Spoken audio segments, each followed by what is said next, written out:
Thank you for setting up that Snowden meeting. Oh, I knew you guys were going to love each other. I was actually hoping he would change his mind and do an interview. I think it was a good step to doing one. You cannot enter a discussion with an Israel defender without them immediately accusing you of being a racist if they disagree with you. Oh, you're an anti-Semite. And this is one of the primary right-wing grievances against liberals for the last decade. Oh, the minute you disagree with a liberal, they call you a racist, they call you a bigot, they call you a, transphobe, they call you a misogynist. Try and have an argument. Often condemned some of these bills. You have two. Candace Owens has two. Tom Massey in Congress has been incredibly steadfast to the point where AIPAC tried to take him out and failed. He just won his primary with 76. But overwhelmingly, the pro-Israel sector of the American right has proven itself to be such utter and complete frauds about virtually every value they've spent the last decade pretending to champion and believe in. And it's been sickening to watch. It's totally correct. Do you ever hear any left liberals ever anymore talking about the evils of the CIA, the FBI, the NSA, the U.S. security state? Never, never, ever. Maybe Homeland Security for being too aggressive with immigrants. But other than that, that discourse is gone. If you talk about the CIA and the FBI now, people, that gets coded as Trumpism and warning about the deep state. What's going on, everybody? I'm super excited for today's episode. I actually uploaded 30 short clips. Hopefully I don't get copyright stricken. I tried to make them short and newsworthy, but this is an interview that I really wanted to share and react to. One of my favorite journalists, Glenn Greenwald, talking to Tucker Carlson about a lot of stuff that you won't hear that you should hear more of. So that's the show for today. Give me a thumbs up in the chat and for the algorithm on the video. I appreciate you on Facebook, YouTube, and Rumble. WWIII podcast starts now. I have a super important and also thorough episode for you today. It took me hours to prepare for this, so I hope you enjoy. Podcast starts now. It's the WWIII podcast. Welcome to the show.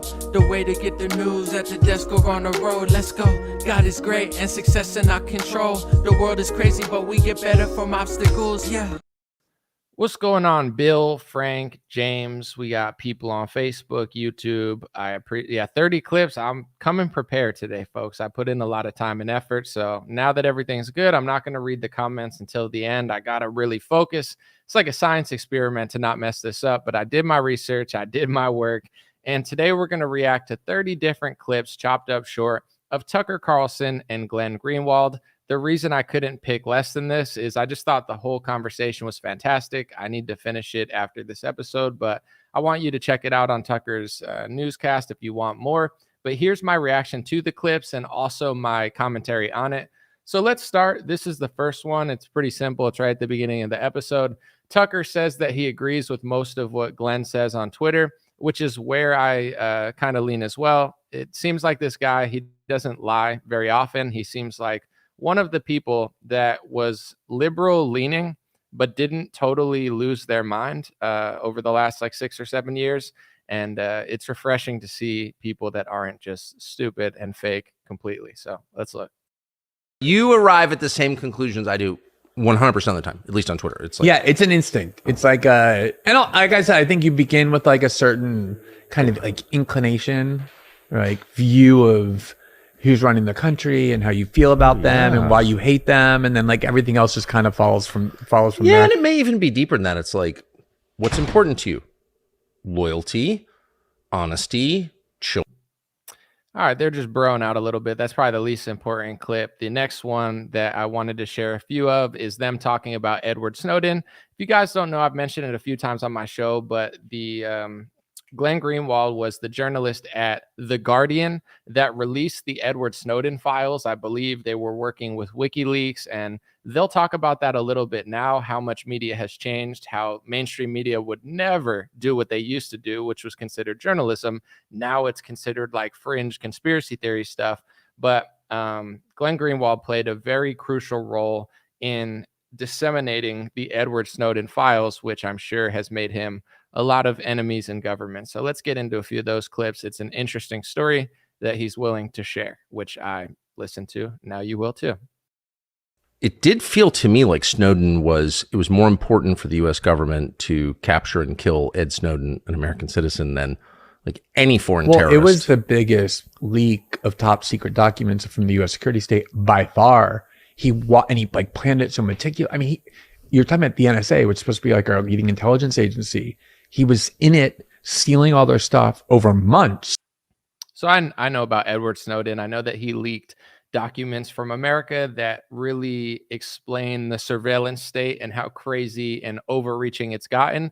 But I never knew the full story. So it was interesting to hear, how he did it and like how he really put himself out there to do one of the biggest leaks in modern US history. Figuring out how not to get caught. He walked out with it. He went to Hong Kong with it, they have no idea any of that happened. And he was just waiting for us to come and then pass it all to us and like put it in all secret places. Like the only thing he cared about was getting that out before he ended up, imprisoned or killed or whatever. He was so desperate for us to get there. Why did he do it? So it's interesting because Edward Snowden is still alive. He wasn't killed. I think he lives in Russia right now. I think that's where he's like, hiding, or at least he's not coming back to the United States anytime soon. But it sounds like he had like a thorough plan to get away with it before they came after him. And then Tucker asked the question, why do you think that Edward Snowden released files? Because there's two sides to this story. The people who like government more, or maybe like people that are traditional American, I wouldn't even say it's political, but traditionally, I think a lot more conservatives would be like, it's the government. You don't do that to your own people. And then you have the other side. Now I think things have flipped politically because it's not a political issue. People just get tricked into thinking certain ways. And the other people say, no, he showed the truth. Like, what do you do when the government is breaking the law? Like, when the government is breaking the law, do you break the law to show that they're breaking the law? Is that breaking the law? There's a lot of different people that have different opinions. But Tucker asked, like, why would he do that? It's a bold and crazy thing to do. I mean, I really think it's for the reasons he said. Like, he really felt betrayed. He went to enlist in the Iraq War. He enlisted in the army. He wanted to go fight in Iraq, and obviously do that because you believe the mythology 100%. of the country. And the more he saw, the more he realized it was, a fraud, and it makes you like feel betrayed, like ethically betrayed. Like, so that's what he says why Edward Snowden did it. He wanted to enlist and fight for America, but when he realized what America was doing, he felt betrayed. I think a lot of people feel betrayed now by Biden, by both the Uniparty, by funding multiple foreign wars, while it seems like our country's falling apart, while it seems like the elites want our country to fall apart. So at the time that Edward Snowden did it, I don't think that sentiment was as popular as it is now. And, Glenn will talk about this as well. It wasn't always a conservative thing to not trust your government. I mean, obviously conservatives have always been like, more conservative in some ways, but liberals used to like, Glenn Greenwald was a liberal when he reported this story, and he just finds it so weird. Like, why did liberals like now they fell for this like Trump theater where anytime you hear someone questioning the intelligence communities, you can almost assume they're a Trump supporter or a conservative because liberals don't question it anymore. And it's fascinating to see how propaganda and brainwashing and politics, like giving someone a character, it can manipulate their mind in a way that's not natural and maybe wouldn't have happened without that story. So we'll get into this sort of thing, but apparently Edward Snowden, according to Glenn Greenwald, he thinks got into the military, wanted to serve the country, and then was disgusted or shocked by what he saw our government was doing. people who want to go fight in wars obviously have like a code of ethics already, right? They're saying like, I'm willing to risk my life for something that is greater than myself. And then when you realize that like what you're told is greater than yourself is in fact a total lie, and that you're fighting for completely different reasons, you feel betrayed. And then the question is like, what is really bigger than myself? And he, like I said, he thought he was going to be killed or spend the rest of his life in prison. Like if I... So that's what he thinks. And I'll say this before I move on. Trump is just somebody that I'm not going to talk about him in like a weird way, or I know there's some people that, why are you bring it up? But he's someone who traditionally, he's more of the type of patriot Trump, where he thinks like leakers are bad and, you know, people that share American secrets are bad. But now that Trump is being persecuted by the quote unquote deep state, you know, he has like a different opinion, I think, than he used to, because he used to think people like Snowden suck. That's why he never pardoned him the first time. People always say, why didn't he pardon him? Well, Trump, if you really listen to him, he doesn't like leakers. He thinks they're anti-American. He thinks they're traitors traditionally. But as time goes on, I think there's more and more people who maybe used to think that way, who are now thinking, well, if our government's going to persecute me and our people and work against our interests, what is crossing the line? And I'll say this again, because it is a profound thought where there's going to be people who think on both sides. But if the government's breaking the law, is it breaking the law to show that they're breaking the law? Some people would say, yes, it is. Some people would say, no, it's not. But I think most people want government to not be above the law. Unfortunately, that's not always the case. And when it comes to spying and domestic surveillance, I think they've been doing this stuff for a long time. And Snowden was the one who really made it mainstream by showing proof, from what I recall. And WikiLeaks, they partnered with WikiLeaks as well. Yes, but do you think the Guardian would run something like that now? Nope, zero chance. Why? I mean, they got taken over by completely different. Like the editor at the time was like one of those old school British editors. Yes, and now it's run by this woman who's like best friends with the editor in chief of who was the editor in chief of The Intercept, who degraded it into a partisan. So Tucker asked him, like, because at the time, Glenn Greenwald worked for The Guardian, which is a huge publication. The Guardian was working with WikiLeaks, essentially. The Guardian was working with Glenn Greenwald, who was working with Edward Snowden. Glenn Greenwald and The Guardian didn't take the information, so they can't be held liable. But that's the line of what is journalism and what is breaking the law. Snowden can probably get in trouble, but I don't think that at the time people thought that you should get the outlet in trouble. And even with WikiLeaks, like WikiLeaks is in a lot of trouble to some extent, or Julian Assange is. And that's like, he's not the one, Julian Assange is not the one stealing the information. He's getting the leaked information, like the Snowden stuff, and then he's showing the public. So the line of journalism has been crossed. We all see it. We all see the decline of American journalism. And it's just interesting to hear in hindsight, Tucker's like, do you think the Guardian would do today what they did with Snowden with you?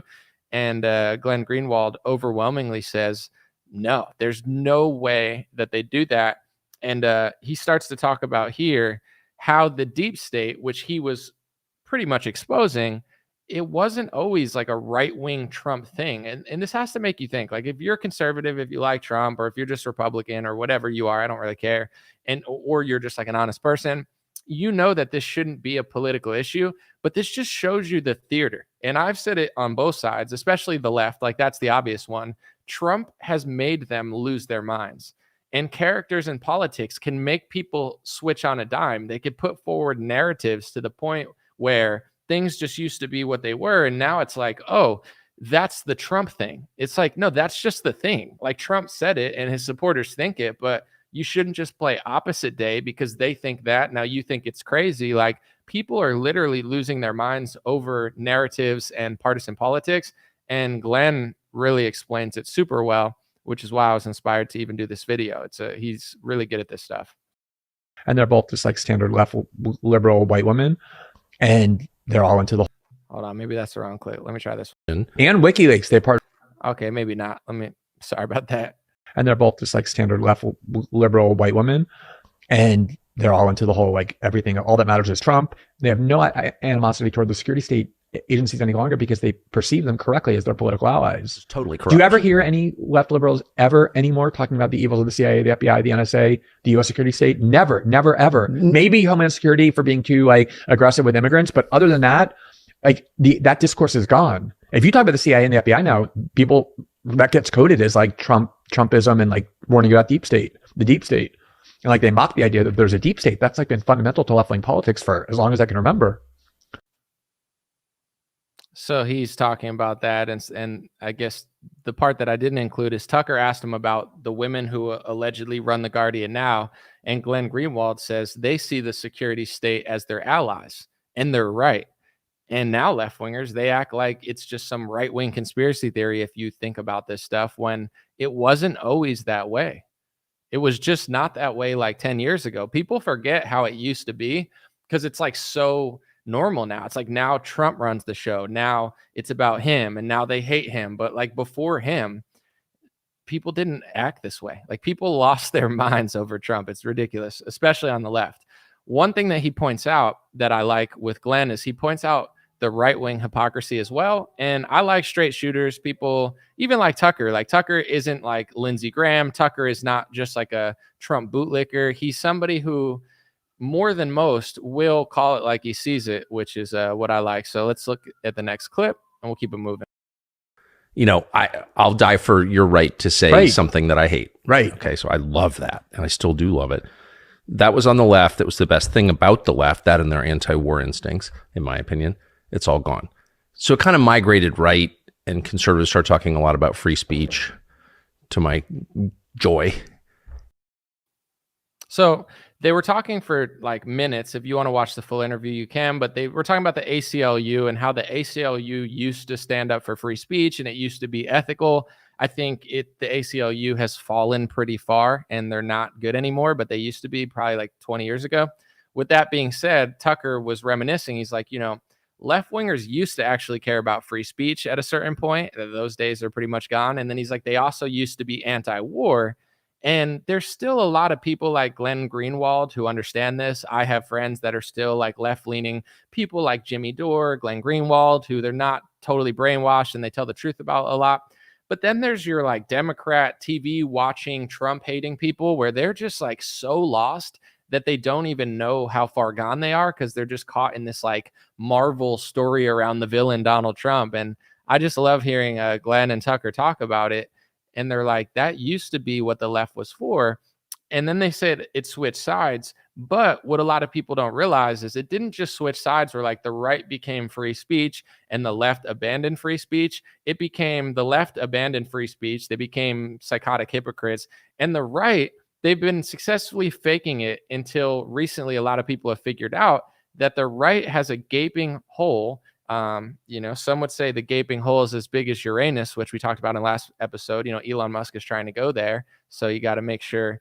I'm just kidding. But I wanted to put a little humor into this. But anyway, they talk about how the right actually doesn't believe in free speech. And I think people have started to catch on to this. I caught on a couple years ago. And yeah, we'll talk about it. And then, you know. And also criticism of the U.S. security. All right, hold on. Let me try that clip again. And then, you know. And also criticism of the U.S. security state are found only on the right now in the way of Trump. All of that. Like that inversion happened. But then, you know, 6 months ago, all of a sudden, you have people on the right being like, no, well, you know, that speech is violence. You're making people threatened by saying things they don't like. It's like stealing almost word for word the language of the, what do they used to call them, snowflakes?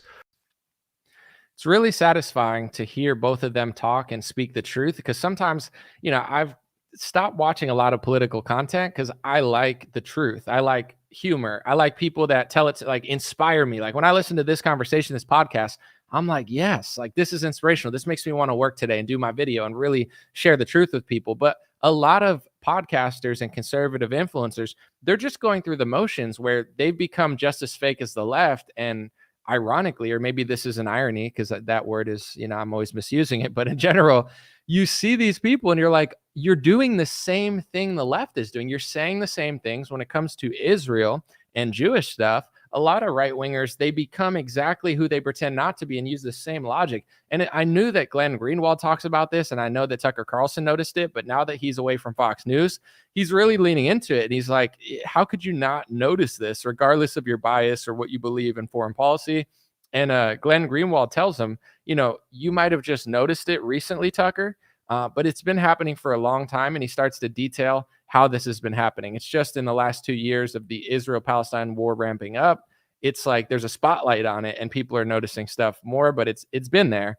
And I think Glenn does a good job of explaining things that most people probably have never heard of, because when it's like a huge political circus constantly of stories around Trump or whoever, you miss a lot of stuff that's going on behind the scenes. And Glenn does a great job of talking about it. So here it is. Yeah, or like the social justice war. So maybe we need hate speech laws now, and then all the Republicans vote for a hate speech law. This is like, so. It is. First of all, let me just say that like this has been there for a long time, lurking this huge contradiction in right wing politics. And I actually have done shows well prior to October 7th. There were written articles well prior to October 7th. Yeah. Totally right. I don't want to be repetitive, but in 2019, when I figured out that Republicans were lying about everything, that they believed in safe spaces on college campuses, that they were passing hate speech laws, that they called everything essentially a different word for racist. If you say the truth about something, they don't want you. Once I figured that all out, most of conservative media shuns you because that's what they're doing. I realize personally, people might not believe it. They might not want to believe it. They might think I'm exaggerating or whatever. But I came to the conclusion that pretty much all of right-wing politics and the media is a front. Like, it's all a front to pretend to do something it's not doing. And basically, it's a front that controls who gets to the certain places. And as soon as you realize that they're not doing that, they throw you to the side for some generic like loser who could smile and talk on the camera who doesn't say anything. So Glenn tells me some things that I never knew about, like certain professors and stuff that had been persecuted under the false or the real hypocrisy and false illusion of, oh, right-wingers really care about free speech. And he mentions certain people and their stories that I never heard. So I'm going to play those clips. But I was always aware of the fact, and even saying, you have a huge Israel exception embedded within your worldview, because it wasn't just since October 7th. It's been for a long time that while a lot of right-wing speech has been targeted with censorship on campus, and I've been very vocal in objecting to that, among the most common and frequent targets of censorship both on campus and generally in the United States have long been Israel critics. Right. We're going to show you some examples, but this changed my trajectory or belief system, I would say. I always stood behind Charlie Kirk, Ben Shapiro, 2017, 2018. They should speak. I don't care what Ben Shapiro says about Palestine. You might not like it. I might not like it. You might like it. I might like it. But the First Amendment in America, he might have edgy, crazy views, but let the man speak at college campus. And this is the interesting thing about Ben Shapiro, who eventually Glenn Greenwald roasts at the end. I'm going to play that. Ben made his fortune, fame, success off of, look, the left is persecuting me, playing the victim when they tried to shut down his speech. I would say that took him from here to here. It's what made Ben Shapiro a mega celebrity from just like another guy, was the fact that he was constantly getting protested, and his events were getting canceled by liberals because of his Israel thoughts about war, and they didn't like his right-wing thoughts about abortion, or I don't even know, women. I'm not sure what they didn't like about Ben Shapiro, what view it was, but it's like, it doesn't matter. It doesn't matter for free speech reasons. Let the man speak and stop trying to cancel his events. Once I found out that Ben Shapiro was the exact same snowflake that he makes fun of with Israel and Jewish things, he'll call you blood libel, anti-Semitic. He'll be okay, which is something that Glenn will show you in a second, where he's okay with affirmative action for his ethnicity, and then people called him out, and then he pretended like he wasn't for it. Like, Ben is a total hypocrite. It's not like, oh, I just don't like him for this and that. Like, his whole aura is a lie. And the Candace thing has shown that more and more about what's really going on over there. But I figured this out in 2019. I'm not a stupid person. I rose the ranks in conservative media. And once I figured that out, it bothered me, because it's like, the First Amendment is not for people you agree with. That's what the left thinks. And that's also what the right thinks. But people didn't notice it until this year. Some people figured it out over the last couple of years, but it's disappointing to come to that conclusion. It's like when I say that both parties are controlled, people want to say, well, no, but he's not, because he's fighting them. It's like, maybe, hopefully, but what if he's not? What if he's controlled by the donor class as well and the bankers, and he's not going to ever, like, it's just the illusion of choice. What if it's that? What if right-wing media is not actual opposition media? It's fake opposition media. It's a front. And they're the exact same hypocrite on free speech that the left is. Like, it's scary for some people to like come to that conclusion, because they want to believe so bad that like no way, that can't be true. Like, it kind of is true though. So I don't know why so many people are scared of the truth, when it comes to that. Like, they just want a half truth. Like, give me a team and then I'll want the truth, sort of. But if the truth goes a little too far, then I don't want it. It's like, okay, then you'll just be shocked in 5 months. But Glenn explains a lot of this stuff, and I'm going to play the clips. So here's another one. Hope you enjoy. Professors who have lost tenure because of it, who have gotten fired because of it. There was Norman Finkelstein, who had his scholarship approved for tenure at DePaul University, and Alan Dershowitz went on a jihad against him to destroy his career and won, and basically made him unemployable. There was a professor at the University of Illinois in 2014, Stephen Salacia, who was given a contract for tenure. They found tweets of his criticizing very harshly Israel for its 2014 bombing of Gaza. So I'm gonna play another clip. I didn't pay much attention to this over the last decade, but what Glenn is saying, and he's a very reputable journalist, honest guy. He's like, this Israel stuff, it's not just October 7th. Like now they'll say, well, now it's different because of that, and now we have to do that, and it's totally different. But Glenn's what he's saying is like this has been happening for a decade. It's just been happening behind the scenes where nobody was paying attention to it. But it's been one of the most canceled thing on a college campus has been a critic of Israel for a long time. In the same way, like right-wing views, you know, are edgy, like Charlie Kirk can't speak there because the left is mad at them. Yeah, that's true. That's definitely one of the most censored topics, like being conservative on a college campus. But what if that topic also was canceling people for a decade, but you never knew because while the left was canceling Charlie and Ben Shapiro for their right-wing views, Charlie and Ben were inadvertently or indirectly, or in some cases, maybe semi-directly, thinking the same things for them, just not telling you about it. Because if they told you their thoughts on that, then they would look like a hypocrite. And I watched Charlie and Ben basically smear and slander any right winger that knew what they were doing in 2019 as fringe and far right. And I was like, wow, I didn't know that. The more you know. Let's play another clip. And he got fired. University of Illinois had to pay him $1 million. They were pressured by donors and there was Jewish student groups saying, we don't feel safe on campus with someone who's so harshly critical of Israel. So this has been going on for a long time. This is not a new development, but since October 7th, and, you know, I have a lot of friends in my life who, are Jewish, but All right, I'm going to play that next clip in a second, but I want to make these 2 points, and I hope that this is well received. Like, I don't care if you're pro-Israel, if you're skeptical of Israel. I don't care if you live in Israel. I don't care if you're American and you're sympathetic to Palestine or Ukraine or Russia. I don't care. Listen to what I'm saying, because what I'm about to say is true, regardless of how much you support Israel against Palestine or whatever. Okay? 2 things. One, he talks about donor money. Like even back in the day, big donors would come and pressure schools to do certain things for Israel.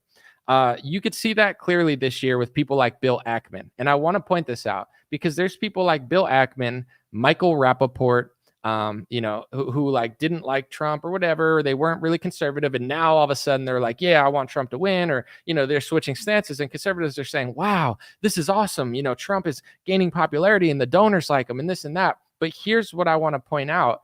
And it's the same thing with Alan Dershowitz, who is on conservative media all the time. And he made this video, and it's so important to listen to what I'm saying and understand it and not just fight it, because I don't care what country you support. What I'm about to say is true.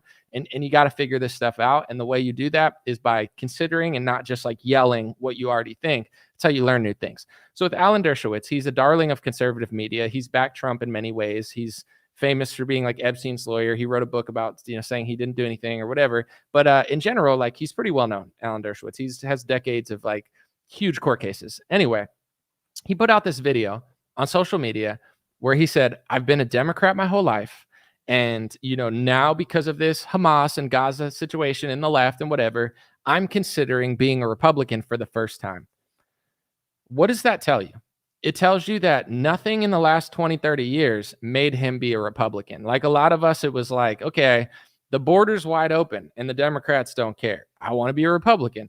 The left is going crazy. The left is sexualizing children. The left is doing this. The left is, you know, bad for the economy. Like there's 1,000 reasons to be Republican over Democrats ideologically.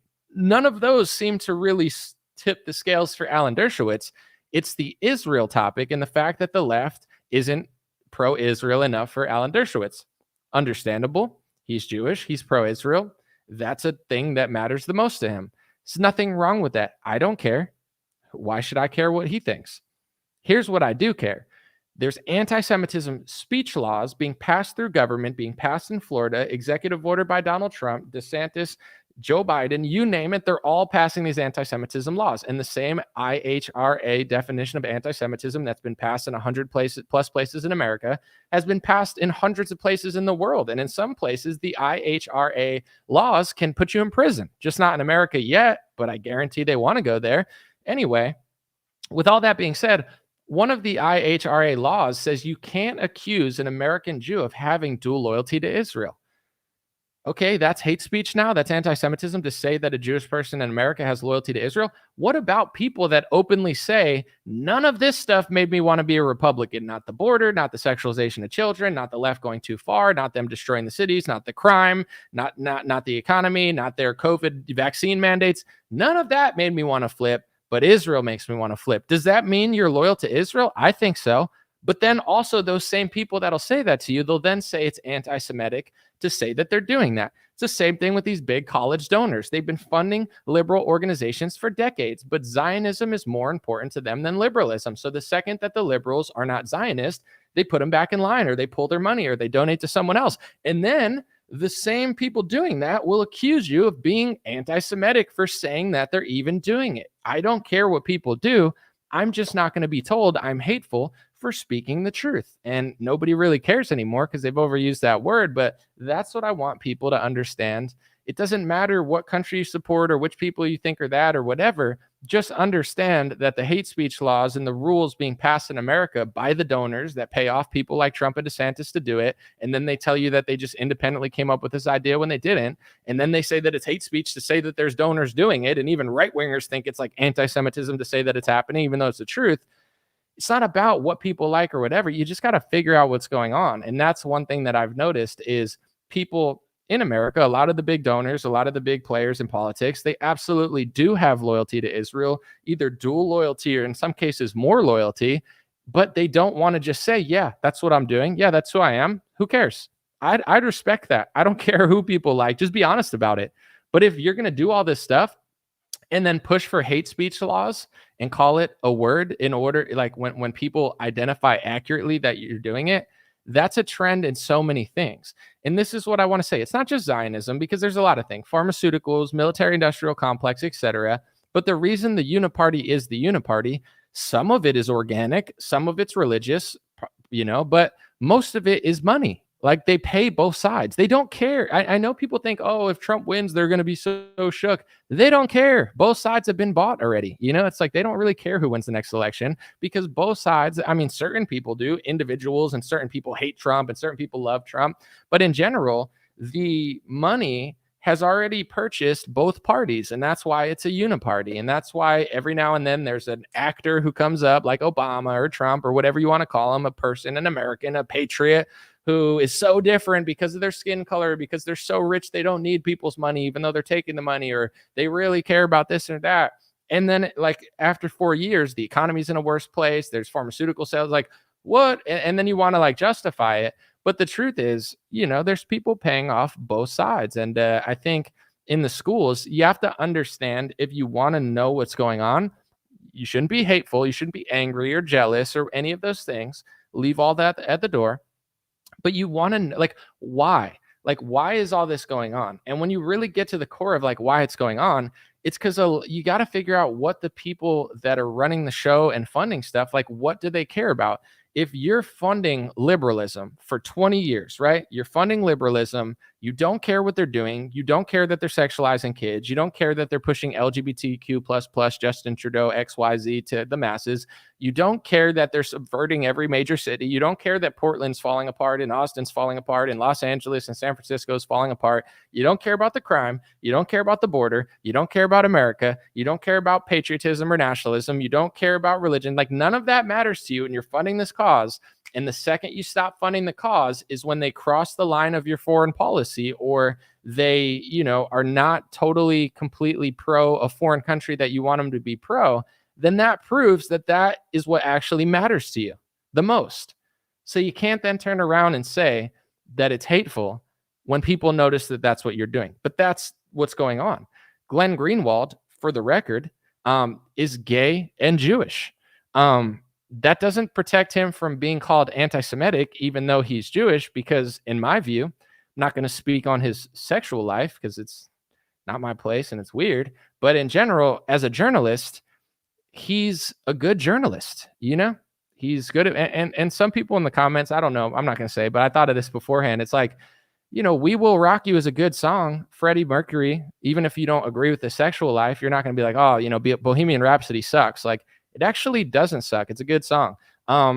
imagine if Tom Brady came out and he's like, I like guys. It's like, would you be like, oh, his career was trash, he was never good anyway? It's like, no, he was still kind of good. You don't have to agree with it. You could be like, you're disgusting, or I hate you. But you're like, I was kind of sick that you still won 5 Super Bowls. Like, you're still really good at that sport. With Glenn Greenwald, like, sexuality, ethnicity aside, the reason people like Glenn Greenwald is because he's good at journalism. He's an honest guy. He speaks the truth and people resonate with that. So it just goes to show you too, anybody that uses like, oh, this is my ethnicity, or this is what I think, and that's why people hate me. It's like, is it though? Or do you just suck? Like, people in this world, usually if you're good at what you do, they just like you anyway, because like they like who you are. That's how most people think. So I just find it interesting that he checks all these like minority boxes, yet why is he on Tucker Carlson? Why does he have a career that's lasted 10, 15 years? It's not because he's gay. It's not because he's Jewish. It's not because he leans left. It's not because it's just because he's actually impressive and competent, and in a place where you can compete, he's constantly coming out on top because he's not a complete liar. So I just wanted to say that, and then play this clip of him. I guess he gets called anti-Semitic all the time, even though he's Jewish, and he's not one of these left-wing self-hating Jewish guys or anything. He's just like good at journalism. And I think it seems like he likes America and he has loyalty to America, or maybe he just has loyalty to the truth. Maybe he doesn't even like America. I don't know. I want to say this too. Sorry. Before I play this clip, this also bothers me about all of this stuff with the anti-Semitism. One of the anti-Semitism speech laws, and it's important to understand this because once you see it, you're going to see it everywhere. One of the speech laws says you can't accuse a Jewish citizen of loyalty to Israel, dual loyalty. Why? Thousands of American Jews have loyalty to Israel and thousands don't. I don't just blame somebody. I just know the truth. It's like some people, I have friends that love Israel. I have friends that don't care about it. So what? Who cares? I like the people that like Israel. I like the people that don't like Israel. I don't give a shit who likes what or why. I care who you are.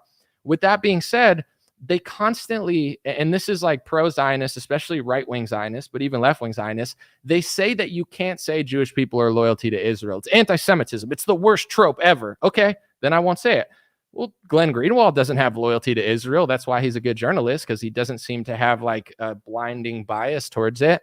Oh, but now you hate him. So the same people that are saying that you can't say that any Jewish citizen has loyalty to Israel, they want every Jewish citizen to have loyalty to Israel and every person have loyalty to Israel. So the hypocrisy is just ridiculous. It's like, I don't think every one of your ethnicity has loyalty to Israel. I know it's not true, but you want it to be true. And the fact that it isn't true bothers you. And so you harass every Jew in America that doesn't have loyalty to Israel. And then you'll say it's anti-Semitism to say the other side. It's like, that's the part that's really bothering people. It's not that they just woke up hateful on the wrong side of the bed.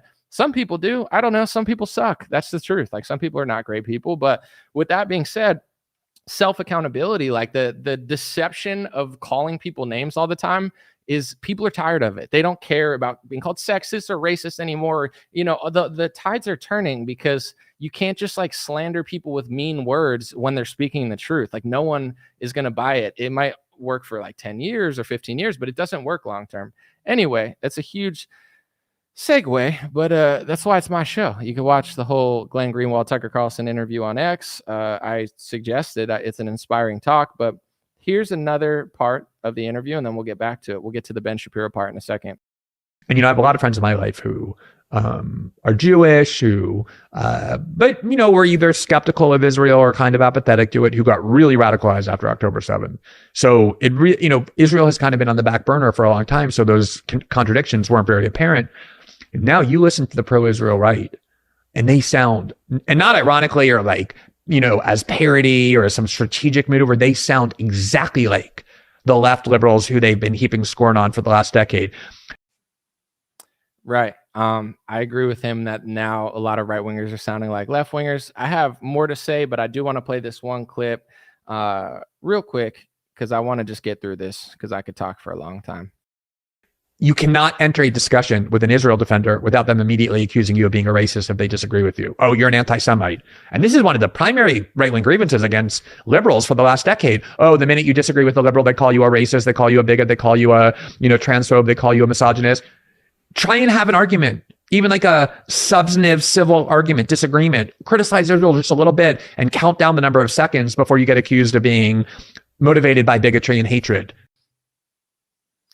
I've done journalism for 8 years now. I've been called certain things. I don't care. I mean, everyone has an opinion. It's whatever. You know, they say an opinion's like an asshole. Everybody has one and shit comes out of it or something like that. Maybe that's not what they say. Never mind. But the worst media smear I've ever gotten, and I don't care. I consider it at this point a compliment because at the end of the day, I said what I said, and I'll apologize when I'm sorry. If I'm accurate, I'm not going to apologize because I'm just right. You can call it what you want. You can make up a word for it, but you're not going to say I'm wrong because I'm right. But in general, the word anti-Semitism, it's like it starts with one journalist who smears you, and then they share it with all their friends, and then they just put it everywhere else. And it's like the right-wingers who claim that the left calls everything racist, they're the same with the word anti-Semitic, and they're just as sloppy and lazy and over the top with it as the left is. You know, Glenn Greenwald is a Jewish man, and Tucker asked him, like, do they call you anti-Semitic? Like, you're a Jew. Like, do they call you that too? And listen to his answer. It'll be, seconds. And these are the people who say, oh, I hate the tactic of accusing everyone you disagree with of being a racist. That's their only tactic, their go-to tactic. The minute you question, like, why is the U.S. financing Israel's military in its wars when it not only hurts our own country, but when millions of Israelis are having better standard of living than millions of Americans? You're a Jew hater. You hate, you have some kind of problem with Jews. So it's the same tactic there. Do they say that to you? All right. So I'm just going to stall for a couple seconds for copyright strike reasons. And Tucker says, okay, so how about you though? Do they say that to you as well? I'm sure Tucker's been called it 100 times at this point. Do they say that to you? Constantly. Being Jewish is not in any way, does not give you any kind of immunity from that accusation. Like zero. Are you an anti-Semite? What? It's so crazy. Yeah, I mean, well, it's the same thing. It's like black. This is the other amazing thing is I did a debate with Alan Dershowitz in Manhattan on Tuesday. It's about to come out. So these next couple clips, before we get to the Ben Shapiro part, he talks about how the same thing that right-wingers talk about with black conservatives, how if you're black, you need to be a liberal and you're an Uncle Tom if you're not. It's the same thing that people do with Jewish people. He makes a really interesting part, but I wanted to say this real quick. A lot of this stuff was going on behind the scenes before recently, like the war has heated up. There's tens of thousands of people dying, hostages. It's a horrific situation in Israel and Palestine. And I think now that the spotlight is on it, this is just my analysis and interpretation. Like with the Israel and Jewish stuff, and I'm not saying this happened. So it's like, I'm not saying to go back. Like, it is what it is. Like, I understand that this war is what it is, and there is no going back at this point. But when it wasn't so mainstream and in the front of you, most people didn't think about it that much. But now that it's in front of you, I think that Israel and pro-Israel people, and I've said this on a lot of live streams when I've talked about this stuff, is their talking points are not as good as they think they are. Like, I understand the attack happened. I understand that there's hostages. I understand that there's horrific people, and I get all of that. But still, you have to make a cohesive argument in order to convince certain people. And like, just calling everyone Hamas all the time is not going to work. Saying the kids deserve to die because of the Hamas election makes no sense. Nobody that talks about that stuff, they don't really seem to know the history of it, how the election was almost 20 years ago now. So people should die. Kids should die in an election that they can't even vote for now in a country that is, it's like, why can't you get rid of Joe Biden? You know what I'm saying? Oh, Joe Biden sucks and he's screwing up the world and he's should Russian people hate you with the same vigor that you hate random Palestinians because Joe Biden's causing a huge problem in Ukraine and Russia? Like, does that mean it's your fault? Would you want to get blamed for that? Of course not. And you live in a better country where it's easier to fix an election. It's easier to get Biden out of office than it is Hamas out of Palestine. You can't even fix your own Republican Party. So like, the logic of like innocent people deserve to die for that is crazy. Kids deserve to die for an election that happened 18 years ago is crazy. And then the more you look into it, you find out that the West actually forced them to have that election because the West is always manipulating everyone else's country and being like, oh, you need an election, you need a democracy. And then that's when they had the election. And it was a close election. So this is the point that I just want to get to before I play the other clips. I think the pro-Israel side, I just think their talking points are bad, and a lot of what the tactics that they were doing, it worked better when no one was paying attention. Because now that everyone's paying attention, like they don't agree. Like most people are starting to like see holes in the argument, and like the victim narrative. Like I understand like an attack happened, but say with like 9/11, like 9/11 in America, they always say that October 7th is like 9/11. 9/11 was horrific. I hate everything about it. I hate that American citizens died. I do think that America can retaliate, but it doesn't mean everything America has done since that point is okay. I love America. I hate what happened on 9/11, but I'm a huge skeptic of what America's done since. Like, say Bin Laden and what was their name? Al Qaeda did that on 9/11. Does that mean like blowing up a church in Libya is okay because of that? Like it, and I'm not saying that happened, but in general, America's been in so many different countries and, overthrown other leaders. And it's like, that doesn't mean I agree with that. So it's like with Israel and pro-Israel stuff, I'll just say this. I feel like their tolerance to people that slightly disagree on anything is insane. Before the war even started, I was called anti-Semitic like 100 times. I never did anything. I wasn't anti-Israel. I think they have a right to exist. I was never pro-Palestine. I'm not liberal. I just literally say the truth and it freaks them out. So like now that they actually have a reason to have a narrative, like they're leaning into that so hard and just, acting crazy. Not everybody, but it's like, like just acting nuts over it. So in general, I think a lot of the points that he makes are valid. And I think he knows that like a lot of people will say, well, we're just doing this because of what happened last year. And it's like, well, that's what you're saying. And that's why you're saying that you're doing it. But anybody that's been paying attention for the last 5-6 years, why did Trump and DeSantis and Republicans and Democrats pass an anti-Semitism hate speech definition through executive order into a bill and into like dozens of states and, schools in 2019? How come they did that in 2019? That was 5 years ago.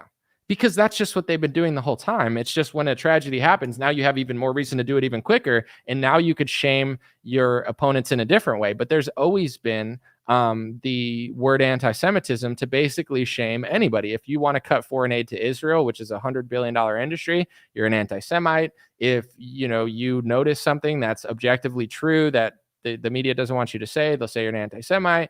If you notice that America's foreign policy is basically being a military attack dog for Israel, then you're an anti-Semite. If you love America in the same way that Israelis love Israel, you're an anti-Semite. Like they've used this word forever, but now it's ramped up a lot because of the war. But less and less people are buying it because you can't just like overuse words and yell at people in order to convince them. And I've just noticed, and this is what I'll say too before I play the next clips because it's interesting. I'm not saying I agree with left wingers or Macklemore's song and stuff, because I think left wingers are hypocrites too. But this is being an adult. It doesn't mean you don't go vote. It doesn't mean you think you're so perfect or whatever. Like people throw a fit like a baby. But in general, it's like if I have two people in front of me and someone's like, do you want to go jump off that cliff? And I'm like, no. And the other one's like, do you want to go jump into the ocean off the dock? And I'm like, no. And then they're like, oh, you hate us both. You're racist. Oh, you can't pick a side. Like an adult's like, no, the truth is the truth. I don't like, you're both wrong. I don't know what to tell you. That's like me. It's like the right is astronomically wrong about all this stuff. And they're total hypocrites and they're total frauds and they don't believe in the First Amendment and they're not America first. And the entire Republican Party is a lie controlled by donors. And now they pass speech laws to say that it's hate speech to say the donors are controlling Republicans, even though that's the truth. And then you go to the right. So it's like, oh, you must like the left. No, you must agree with the protesters. No, because, even if I had some agreements with them on certain topics, they're going to be hypocrites in a year again. Maybe they've learned their lesson, like not to protest and I would say like try to shut down speakers on college campuses and not to act insane. But no, it doesn't mean I agree with them. And it's like, I hate when people hear what I say and they're like, oh, so you must think you're that. And it's like, no, I'm me. I'm not a clone. I'm not a drone. And this is so important to see because you could see it with the criticism of the intelligence community or not trusting the government. Liberals used to do that before Trump. The story around Trump, right-wingers, conservatives, him telling the truth, people waking up on the right and the left getting mad, now makes the left, they have a totally different stance that they had 10 years ago. And they don't even realize it. And the same stance that the left has in Israel, they have the opposite stance in Ukraine. And it's like, how do you see that in Israel, but you don't see that in Ukraine? Well, Ukraine's for pro-Putin. It's for Putin. We got to fight the fascism and right-wingism.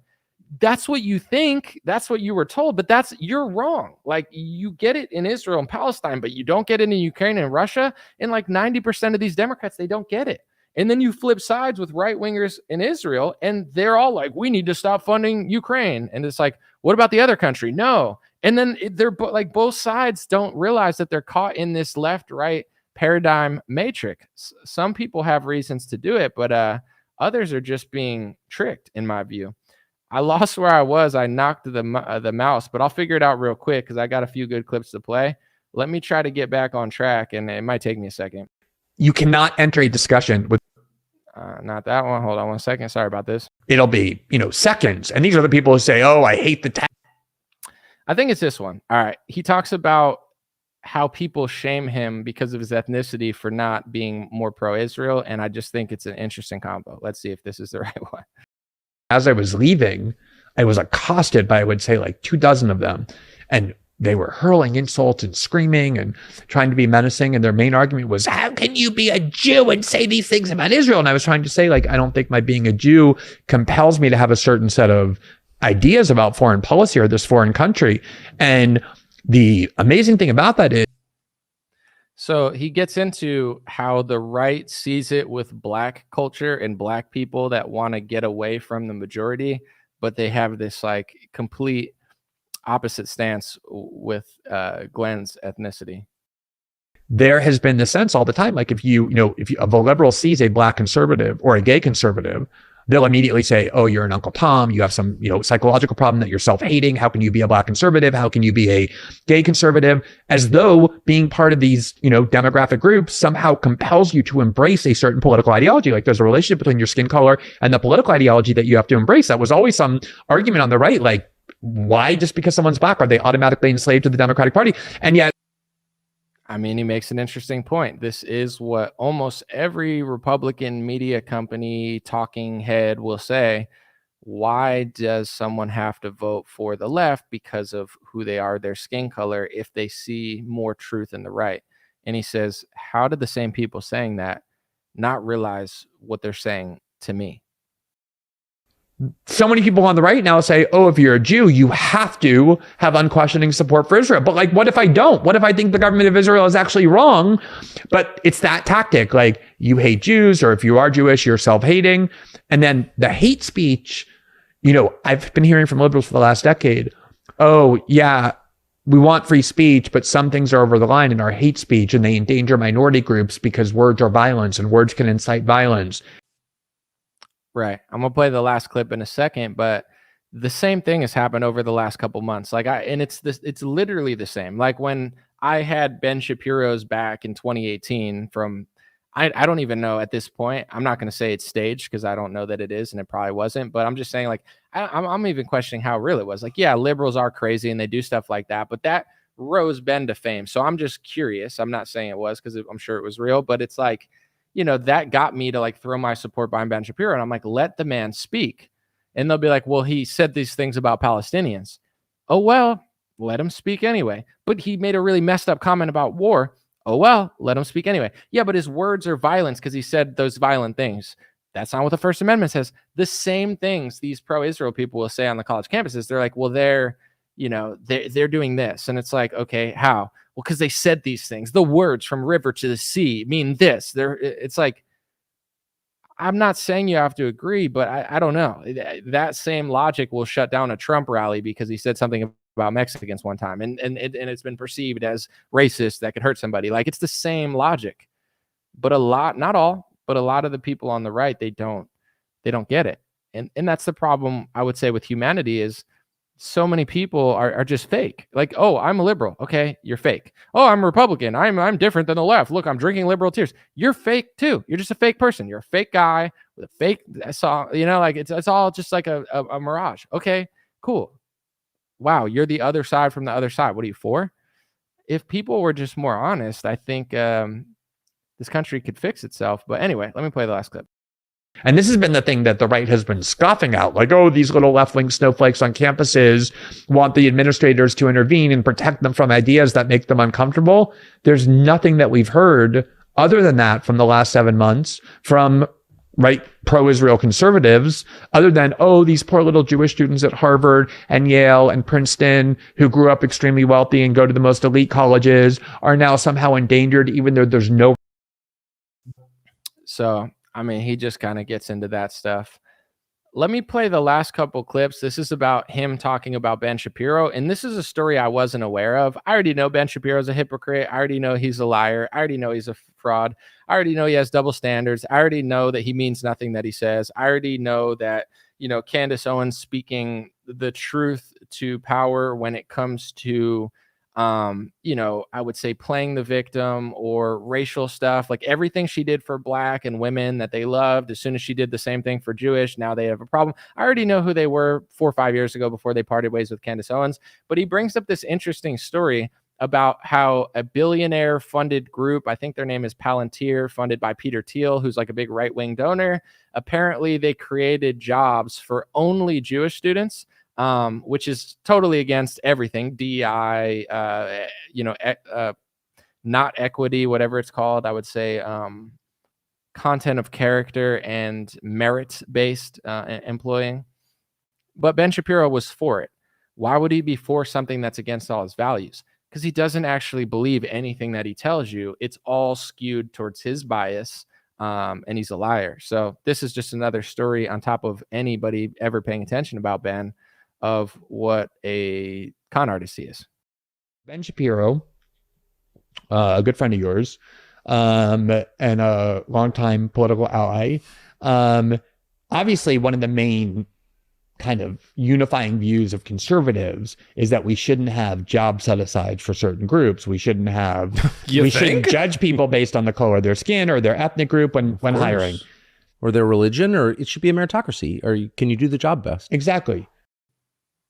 Right. So that's what we all believe, right? I personally do believe that. I think that a job should go to the best people. I think a society like America that is very, at this point, multi-ethnic and diverse. We have all 10 billion genders, which is so amazing, right? But in general, it's like, yeah, I want the best guy to do the job. I think that's pretty fair in a country at this point. But that's what the right also pretends to believe. And Glenn realized that a certain right-wing figure actually doesn't believe that, and then got caught and then was like, no, I'm just kidding. Yeah, forget about what I just said. It's like, no, I'm not going to, but okay. So Palantir, which is a intelligence an intelligence corporation that was started by Peter Thiel, and that has all kinds of contracts with the CIA, the Defense Department, but it's run by Jewish vocal supporters of Israel, announced in October or November, after hearing all this stuff about Jewish students being discriminated against because of their views or whatever. So before we play the next clip, Glenn Greenwald, who is Jewish, he said, that group is run by Jewish people that are pro-Israel. That would be considered anti-Semitism, because like just the fact that you said it is like, yo, that's messed up. It's like, is it wrong though? Is he wrong? I don't think he was doing it to be hateful. He's just identifying like this is what they're doing and why, which is known as hate speech when people in power want you to not say it. Because the second you start realizing it and saying it, I guess, I don't know, it bothers certain people where it's like, how dare you say that? It's like, was I wrong? It's like, no, yeah, you were hateful. You hate me. You're like, no, it's just, is that not what it is? Like, is that not what they're doing? And it's like, it's not about that. It's about silencing people saying reality, which is why we're in the situation we're in. When up is down and down is up and the truth is hate speech, but you could be 7,000 pounds and be a health hero, that's when society goes to shit. It's not just the left. The left is doing their fair share of horror, but once you realize the right is fake opposition, let's just play the clip. And it was never really Jewish students. It was pro-Israel students who support the war, because a lot of these protests have overwhelming numbers of Jews inside these protests. Oh, I protests against noticed. Israel. Yeah, so it's not a hostility toward Jews, it's a hostility toward anyone who supports this war that they're protesting against. Palantir announced that they were creating 180 new jobs that were available exclusively for Jewish students on campus who felt like they were being made uncomfortable. It was 180 jobs. So before I play the next clip, I guess Palantir and Peter Thiel, they created a DEI only for one race job thing because people felt uncomfortable on college campuses. And what Glenn said is true. Listen, I'm not asking people to pick a side or like Palestinian protesters. I don't really care what you think or what you like, that's for you to decide. With that being said, anytime, I'm not going to say Ben Shapiro, but people like that, where they're like, oh my gosh, they're pro-Hamas, they're anti-Semitic, blah, blah, blah. It's like, there's a lot of Jewish students at these protests. I'm not saying you have to agree with them. I'm not saying you have to like them or think that they're right, but like to just simply paint the whole thing as like Jew hating stuff when like a lot of the organizers and people there are Jewish is ridiculous. Like there was this one that happened. I don't remember what they were doing, but it was like weird tactics. But in general, it was like a whole organization of Jewish left-wingers for Palestine. And it's like, you don't have to like them. You can call them like liars or horrible or whatever you want, but like to paint it as they hate their own race. I mean, like, I guess you could if you want, but like, it's just, they're trying to, it's like during the Iraq war, if you didn't support the war, you're a terrorist. They're doing the same neocon 2003 talking points. They're just bringing it back. Like, I remember I'd be like, listen, why are we doing this? And people are like, oh, what are you with Al-Qaeda? No. Oh, what are you, Bin Laden? No. Oh, you're a terrorist. They did the same thing. I lived through this in my high school years. Like everybody just said, you're a terrorist if you don't agree with George W. Bush. It's the same thing. It's the same talking points, the same playbook. You must be them if you don't agree with all my talking points, and you must hate this and you must hate that, or you're just lying. But anyway, here's the clip of him saying that Ben Shapiro was celebrating 180 jobs that were DEI jobs only for one ethnicity. Why would Ben Shapiro support that when his whole career is saying he doesn't support stuff like that? Because he's a liar. He supports all of those things for his ethnicity and his religion and Zionism. He's everything he claims that he hates about the left. He's all of those things for his ideology and his ethnicity. And when you figure it out, he'll say you're being hateful because the truth sounds like hate speech to Ben. No Christians could apply, no Muslims could apply, no atheists could apply, no black people, only for Jews. Ben Shapiro saw that and he went onto Twitter and above that Palantir announcement said something like, wow, this is fantastic. And then after his own followers spent the day saying, what do you mean? This is exactly the thing you're supposed to oppose. At the end of the day, he was kind of forced to say, yeah, you know what? Maybe it would be best.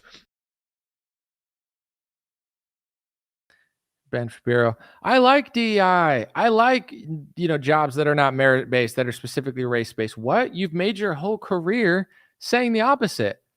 Oh, well, yeah, when it's not for my ethnicity or my ideology of Zionism or Judaism, then yeah, then I'm for it. But listen, if it's that, then I literally don't believe anything I say. I'm okay with that. I mean, it's like, how did everyone not notice this? And I know the Candace stuff too, like that brought it to the light, but it's like all the stuff Glenn was saying, like this was obvious, at least to me, not everyone, years ago, but then it takes like a crisis and a situation that brings it to the top. And then everybody sees it and they're like, wow, isn't that what you pretended to not do? I don't want to get into it again, but Jeremy Boring, before the whole Candace Owens like fallout, when it was starting, he tweeted out that he did not hire Candace for his opinions. He hired her for her opinions. So as long as her opinions didn't go afoul of the law, Daily Wire was happy to platform her because they were for conservative voices, not like, little mimes and drones of whatever they wanted them to say, essentially. I mean, I'm paraphrasing that. And then he went in a Twitter space to try to do like a little PR thing afterwards.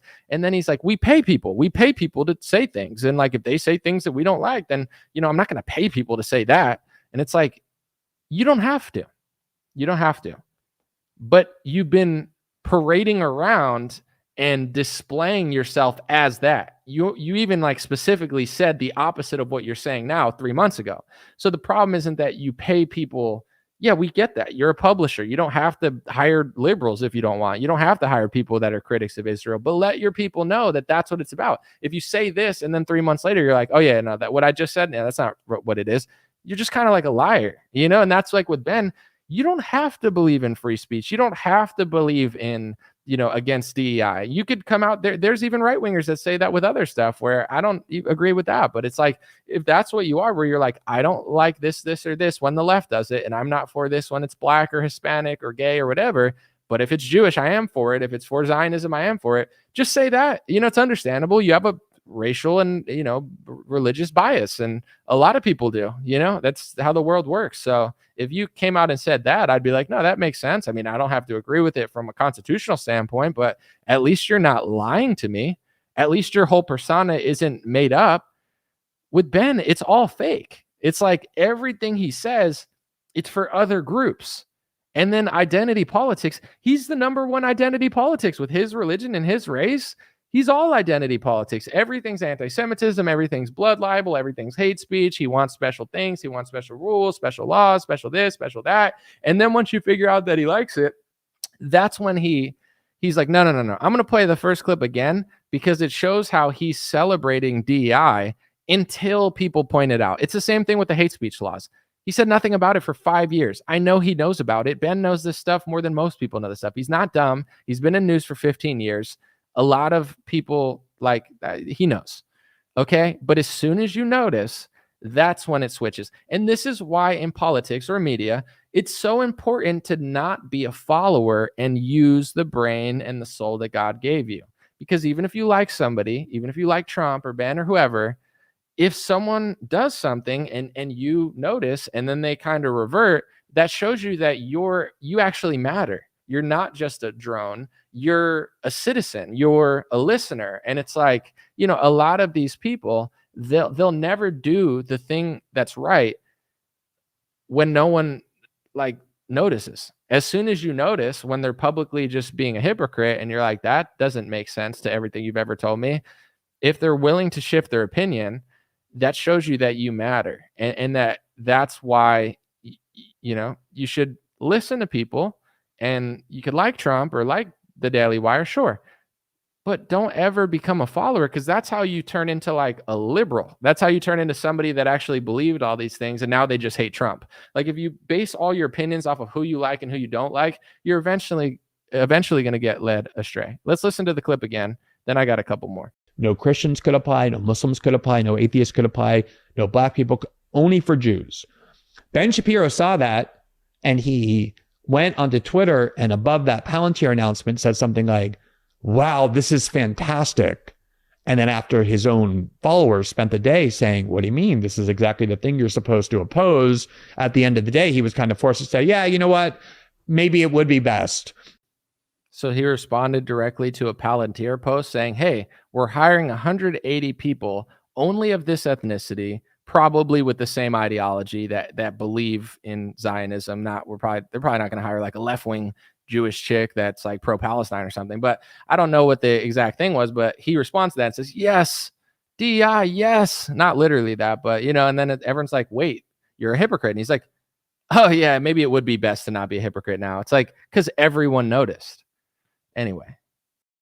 If it were open to everybody. But then what's the point of the announcement? He would never have commented on. Obviously he was happy about that. Barry Weiss, same thing, Ms.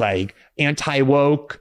This is identity politics as pure as it gets, creating 180 jobs solely for Jewish students. And it's, I think, very hard to make the case that Jewish Americans are an endangered or marginalized minority in the United States. Very, very hard to make that case. So he says Barry Weiss did the same exact thing. It's almost like there's people in the left wing and people in the right wing to be the intellectual dark web and I'm so different, I believe in free speech. But then it's really just to funnel you right back to the same spot where they have the exact same hypocritical views. But it's just a coincidence, because if you ever think it's not a coincidence, of course, you're being hateful, not accurate or right or honest. You're just being hateful, because that's hate. It's hate to notice things. It's hate to, even speculate on the fact that randomly you have, the news hosts like being like, hooray, we're discriminating based on race for job employees, even though we literally made a living saying that we're against when the left does that. But when it's for our group, we're for it. Oh, wait, you noticed that we're for it? Oh, wait, now we're against it. Oh, now we're totally against it because you noticed, that we never really thought that. I mean, my bad. I don't know why I thought that. It's like, yeah, for sure. When she saw that announcement, she put this like very excitement, wow, on top of it. And so you see this like utter and complete abandonment of what these people have been claiming were their principles, not even in defense of their own country or people in their own country, but this foreign government in Tel Aviv. And when you watch something like that and you see a political movement expose itself as a complete fraud. Now, I should say there. So then he goes on, he says, I will say that there's people that are not total frauds. He mentioned this guy, Chris Rufo, Candace Tucker. We'll just play the clip. And this is my last one. Has often condemned some of these bills. You have two, Candace Owens has two. Tom Massey in Congress has been like incredibly steadfast to the point where AIPAC tried to take him out and failed. He just won his primary with like 76. But overwhelmingly, the pro-Israel sector of the American right has proven itself to be such utter and complete frauds about virtually every value they've spent the last decade pretending to champion and believe in. And it's been sickening to watch.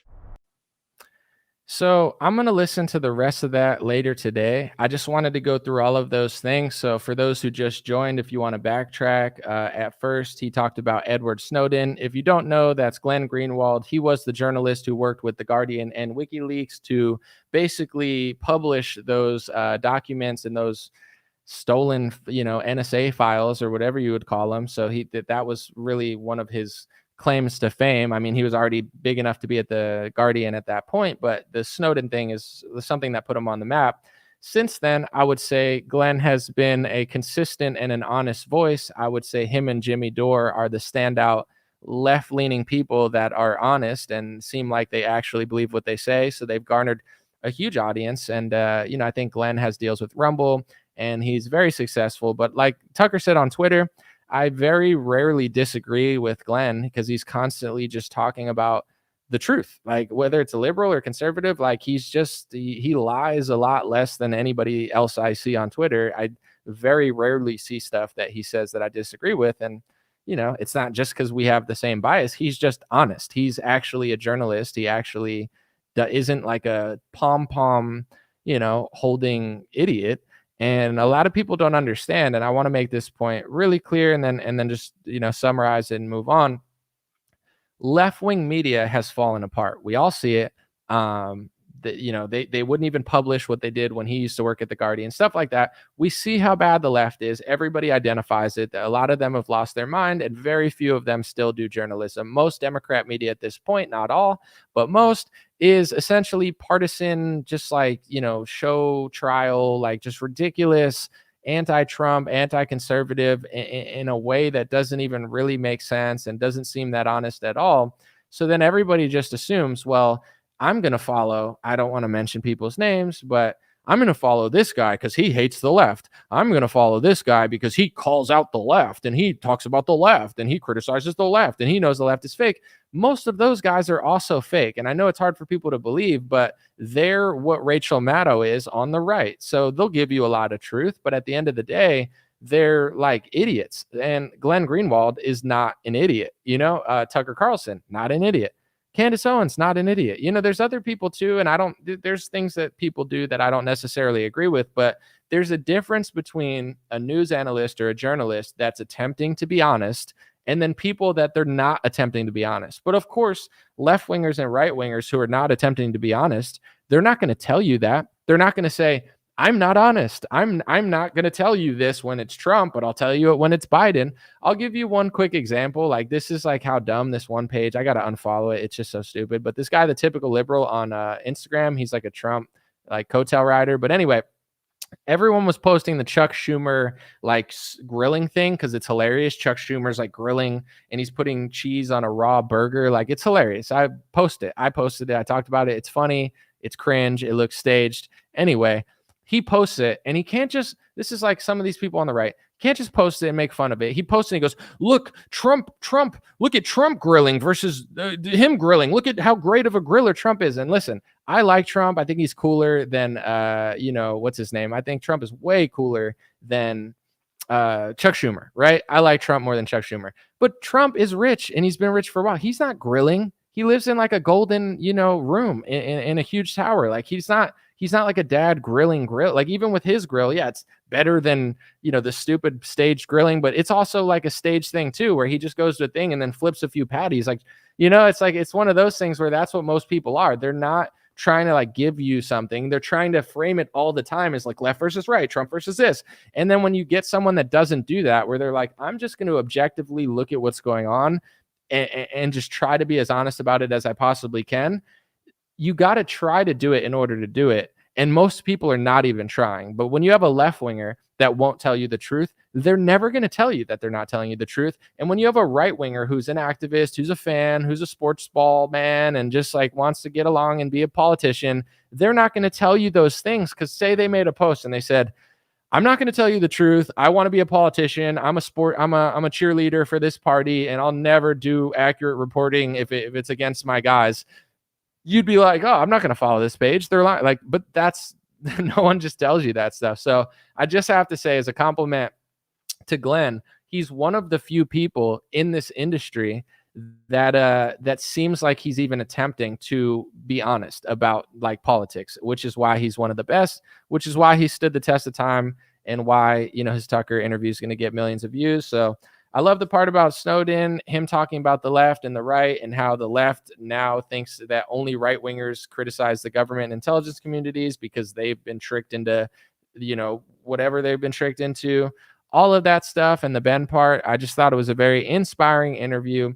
I liked it a lot. I like hearing people that are not lying to me. That inspires me. When I hear people yelling or being exaggerating or creating false paradigms, I become very uninspired. Either I become inspired to do the opposite and tell the truth, or I just am like, it doesn't get my gears going. But this type of interview, it definitely does. So let me know your thoughts. I'm going to stick around for probably like 15 more minutes. And I just want to let you guys know something real quick before I just read some.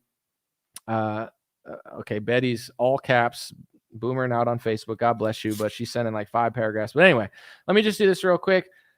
These God bless hats, guys, I looked before I started my show. There's 17 left, literally 17. That's not a code. I know there's going to be Q people saying that's a code. That means Anomaly knows that the plan's coming. No, there's 17 hats. That's literally just a number. But anyway, white hats, a white hat, God bless hats. If you've ever wanted one, now's the time. I may never re-up again. There's literally 17.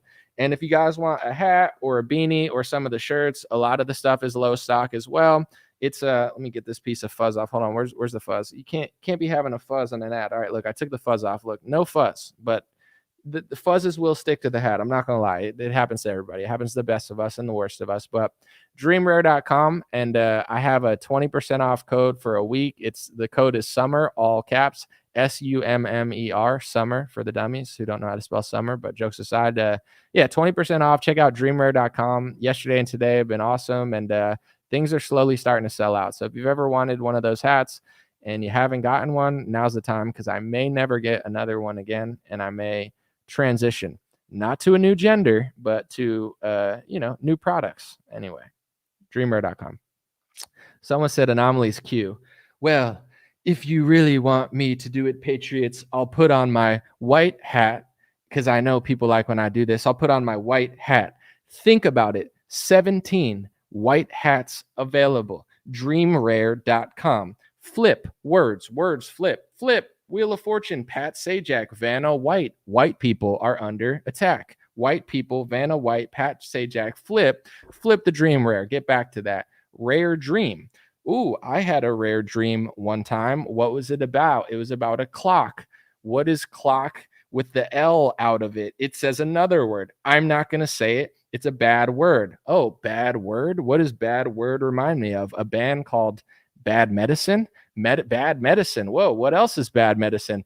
I don't want to say it on the YouTube, but there's a certain product they put out that I'd consider it. Let's just say it rhymes with Maxine. Maxine Waters. Oh, water. Oh, I drink water. Oh, bottle, water bottle, baby bottle. Chrissy Teigen with the baby bottle. Listen, I'm not trying to get into it, but let's just say dreamwear.com has a sale, folks. And I trust you to trust the plan to get over there and take advantage of the sale. 20% off summer. Whoa, that's even what it is. It's summer now, I think. Is it summer? It could be spring, could be summer. I don't know. Go to dreamwear.com and find out. Get yourself a hat, you loser. No, I'm just kidding, but appreciate you guys. Anyway. Yeah, it all makes sense now. Tom gets it. Spill and truth. It's like, but I did the thing. It's like, how could it not be true? It told me it's like, so does a fortune cookie. It's like, I open a fortune cookie and they're like, somebody's going to text you today. And it's like, someone texts me. You're like, oh my gosh, I got a text today from my friend. The fortune cookie told me that. It's like, big drop. A big drop just happened this week.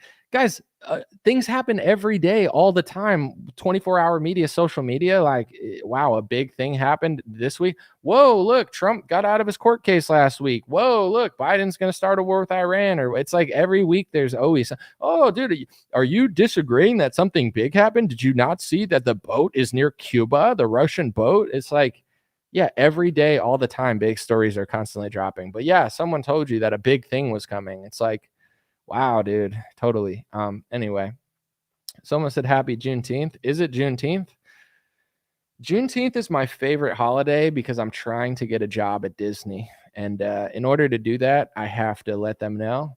Like I walk in with my suitcase and they're like, what, they're like, so I heard you're applying for a job here. And I'm like, I'm not racist.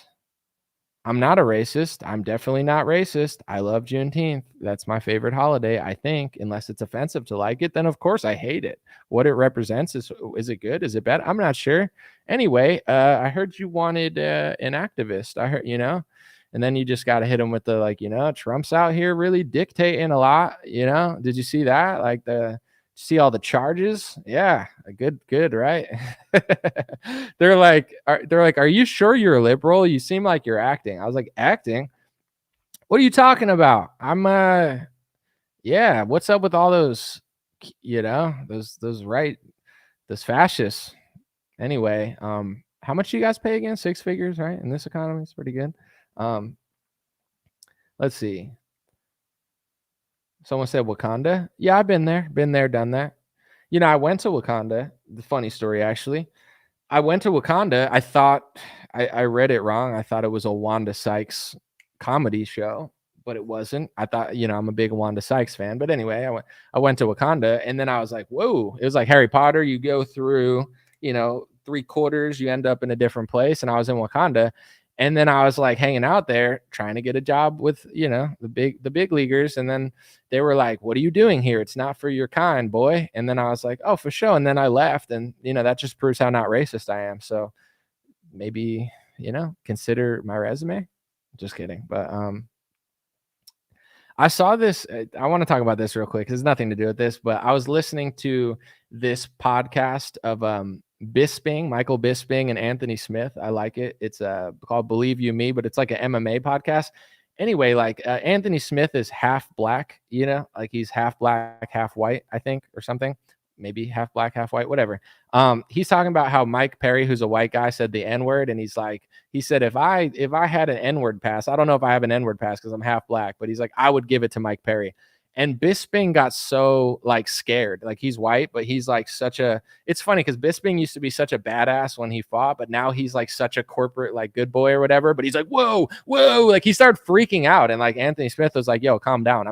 You're not going to get in trouble for this. It's not even controversial. I'm just joking around. And Bisping freaked out. It was like, yo, don't talk about this around me. Don't talk about this around me. Oh, I don't want to get in trouble. And I'm like, what a pussy. But anyway, he does that. And then he goes right into a deodorant ad. He's like, anyway, I'm selling deodorant. And it's like, I don't know. It's just so cringe. It's like, you're afraid of someone else saying a word that he never even said, and then you just go right into a sponsorship. It's the definition of a corporate stooge. It's just so stupid. I just thought it was funny.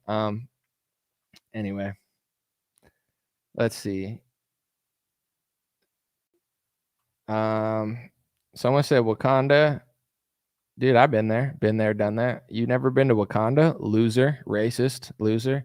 Everyone who's not racist has been to Wakanda, and then they politely leave when they're told to. Anyway, someone said, I heard you're worried about stingrays. Have you ever considered wearing metal body armor while surfing? Yeah, no, I definitely thought about it. And then I was like, you know what? I'll just stay out of the ocean for now. But yeah, I did consider that. But thank you for the thoughts. We have the best audience. Listen, folks, we have the best people. We have the best people. We have Mexicans, we have blacks, we have Chinese, we have China, and we have white guys who tell me to wear body armor. Great people here, folks. I love Mississippi. Anyway, where's the donors? Where are the donors? Okay, get these poor people out of my way. Where are the big money donors? Come on, I want a steak. Get the brokies out of my face. No, I'm just kidding. So I said anomaly. One of my favorite things to do is scroll for live streams of Q charged with what? I don't. Sorry, it swiped up. Anyway, what'd you guys think about the Glenn and Tucker interview? That's the story of the day. But I'm gonna keep this under an hour and 30 minutes. I don't want to go too far. Do I think World War III happens? I think I'm going to try to be respectful about this. You know, the first two world wars, they were very straight. They were not gay wars, okay? Straight wars, straight guys just trying to crush with their boys. This World War III is like super, super gay, in my opinion. You know, it's a very gay world war. And it's like very like passive aggressive, you know, and I'm not saying all gay people are passive aggressive. Don't get it twisted. I'm just saying this war is gay and it's passive aggressive. It's just like a really gay war. Like even the bombs have rainbows now. But anyway, it's like very passive aggressive. So it's like America's like, we're not doing it, but we're doing it, but we're not doing it. And everything's digital. So I feel like World War III is going to be like a little bit gayer than people expect it to be, a little bit more passive aggressive. And like, it's kind of happening, but it's kind of not. And like, why did you wear my shoes? You know, it's going to be kind of like that. So like, I'm not like, I don't know. I don't listen to people when they're like, oh, World War III nukes, oh, nuclear, oh, nukes, oh, it's like, I don't know. To me, that's like low vibration stuff. It's like, and then you get off the computer and you're like, anyway, where was I? So I'm not really concerned with it. Like, are people fighting? Absolutely. Is it getting weird? For sure. But I think because it's a passive aggressive and openly homosexual war where the liberal gay world order wants to go around the Middle East and, Africa and Europe and make everybody gay. Like, I don't think it's going to be the same as the other wars. I think it's going to be more like, like currency slowly devalues or something. And like everybody gets really gay all of a sudden. And all of a sudden, like, you like walk out and there's just pride parades everywhere. And you're like, what the hell? I thought I was in Utah, and it's going to be like that. So, I mean, things are going to happen, but to me, it's kind of like, oh, apocalypse. Like, do I think like zombies are just going to be walking around with like axes or something? No. But I do think like if things fall apart, it's going to be weird, but it's not going to be as like in your face as everybody thinks it's going to be. But I think it's like if things get shittier and shittier over time, there's going to be like less and less places that you can avoid it. And, you're going to have to like stay out of cities and stuff like that. So, I mean, we'll see. How long do I think we could keep poking Russia in the eye? Said Marla. Yeah, I don't know. I mean, I don't know. Like, I don't know what Russia thinks about it or what Putin's doing or like, how mad he really is or if he even cares or he's making deals with like other countries. It's hard for me to tell what people actually think and what they're doing. I got to look at the video. I heard Lukashenko, who I think he's like the Belarusian president. He said something that was quote unquote anti-Semitic, I think. And I wanted to look at that because that guy, in my opinion, was like during the COVID, he was like the only person who wasn't locking down. And the media was like, Lukashenko, you should lock down Belarus. And he was like, no, I'm not gay or whatever. And they're like, what does it have to do with being gay? He's like, drink vodka and play hockey. Like the dude was playing hockey and drinking vodka. And he told people to not lock down and just drink vodka and play hockey. So I was like, yo, that guy's awesome. And now he's getting in trouble for anti-Semitism. I'm like, I got to investigate what's going on over here. But I think he also has a quote too. Let me see. I want to read it real quick. And by the way, of course, this is, disgraceful behavior or whatever. Lukashenko, hold on. At least I'm not gay, I think he said one time. Oh yeah. Some reporter called him a dictator. I think some gay reporter called him a dictator. And he literally said, better a dictator than gay. Dude, that guy's hilarious. I don't know. I'm sorry if that bothers people, but let me read this story. Apparently, someone was caught saying he's Europe's last dictator. And then he just points that's like Trump on steroids. Trump's like, you're fake news, you're fake. And this guy's like, excuse me, what do you think about being a dictator? Like Trump, here's what Trump's response would be. He'd be like, I'm not a dictator. Okay, Obama was a dictator. I'm not a dictator. I've never done that. You're fake news. You're fake, and your wife's ugly. And they're like, geez, this guy, they're like, you're a dictator. And he's like, yeah, it's better to be a dictator than it is gay. Next question. And you're like, whoa.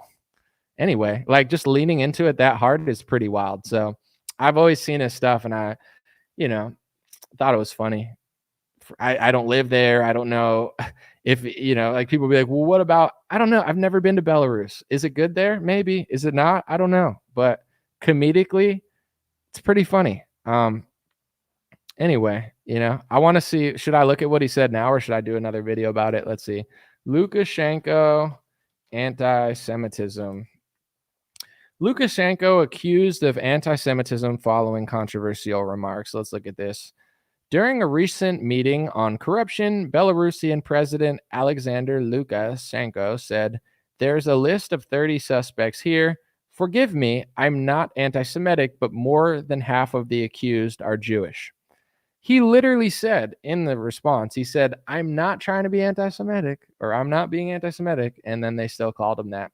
Just shows you can't, you can't get around it. But I guess he had a list of people that were in trouble. And he's like, listen, I'm not trying to say it, but I'm trying to say it. It's kind of like with crime statistics, nobody wants to say it, but it's I don't know. I kind of notice a pattern about the crime statistics in this city. And it's oh yeah, that's really hateful. You're like, yeah, but it's also literally true though. So I don't know, I could not say it. That's fine. I got other things to do. I got other stories to talk about, but also, sometimes people do want to say it. And then when you say it, you're people are like, whoa, can't believe you said that. You're like, we could just pretend like it's not happening, but it's still going to happen. So will Biden be replaced before November?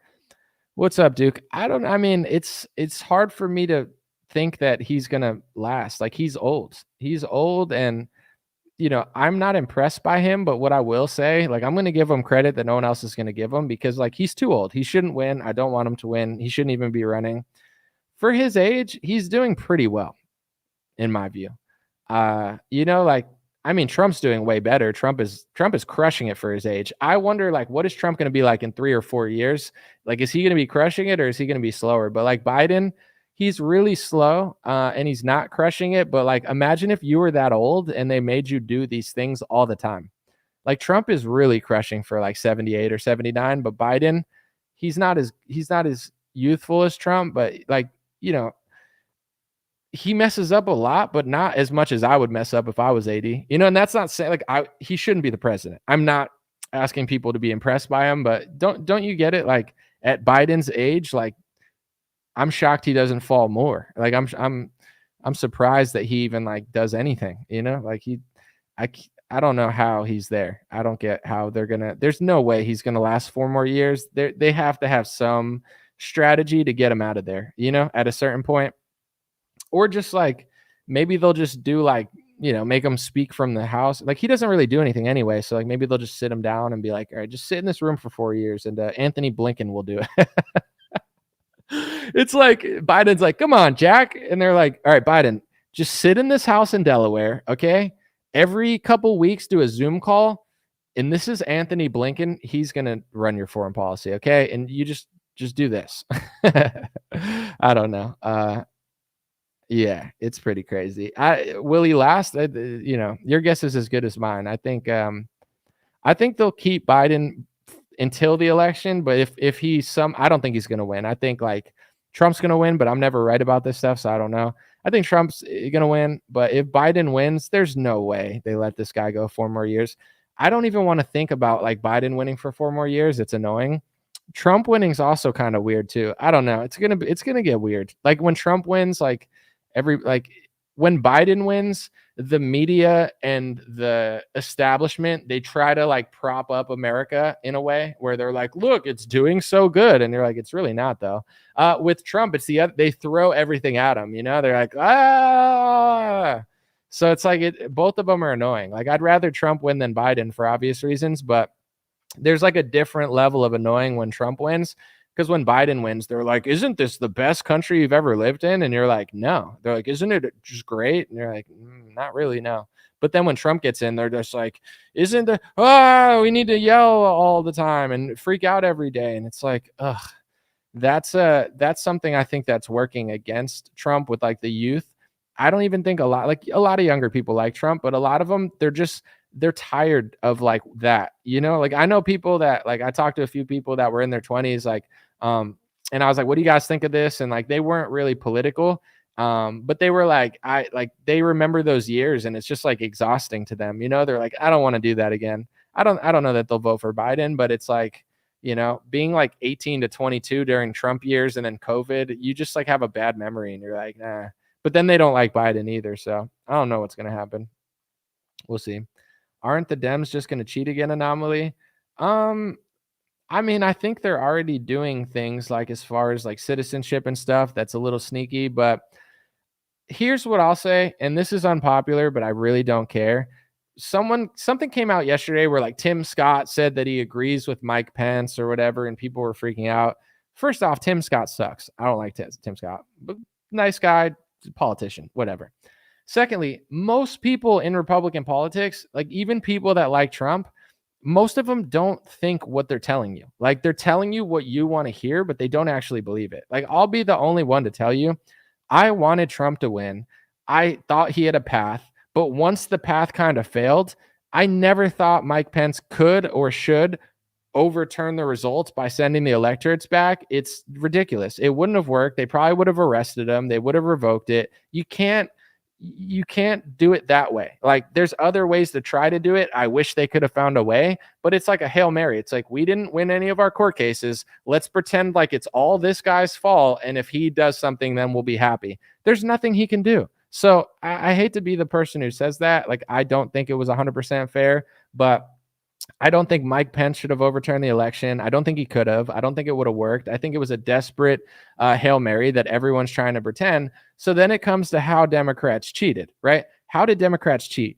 The reason nothing ever changes, besides it's hard to change, is that it's too sporadic. If I can say this is how they cheated and I could explain it and show it, then you could try to fix it. But everybody just says everything. And this is my problem when it comes to election fraud and people who are talking about the election.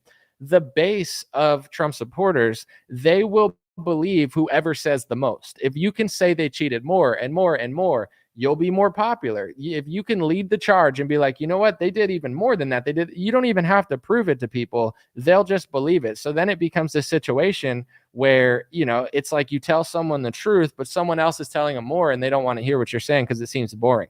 With that being said, Democrats have a lot of ways of, manipulating the election. I think the obvious one was mass mail-in ballots, because now instead of people going to vote, they're sending a ballot back to everybody's house. That's different.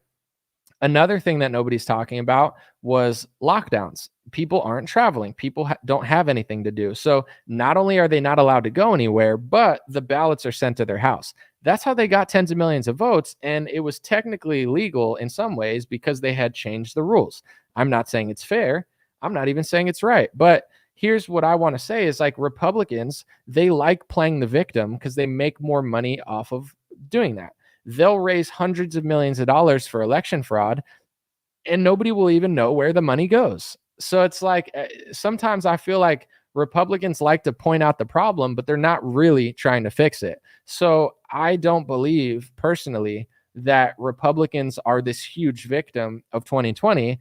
I think Republicans, including Trump, I think he screwed over America. I think he screwed over the economy. I think he screwed over people with the pharmaceutical socialist deal. I think he screwed inflation. I think he screwed a lot of things. And the results of that, once you screw that, you get screwed.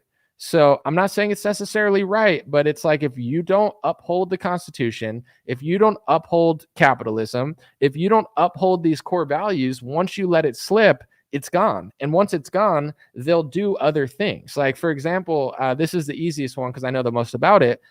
I don't believe Operation Warp Speed was good just because Trump didn't mandate it. The system was in place to protect Pfizer, Moderna, and Johnson & Johnson. The system was in place to let them rush it. The system was in place to give them a liability shield so they could rush it to people. And the system was in place for people to mandate it, whether it be corporations or the media or Democrats. Even if Trump was in office, it's not necessarily like it's super legal, but they were going to do it anyway. And it was going to be difficult. It just wouldn't have went to like military members and stuff like that, which would have been good. But in general, it's like, once you roll this ball down the hill, the ball's going to reach the bottom of the hill. To me, Trump and Republicans rolled the ball down the hill, and then they're like, look, the ball went down the hill. So it's like, it's the same thing with free speech. The reason you defend the crazy group peacefully protesting that you don't agree with, the reason that you defend the other people that you hate their war policy for speaking at a college campus, the reason you do it is because you know what the First Amendment is.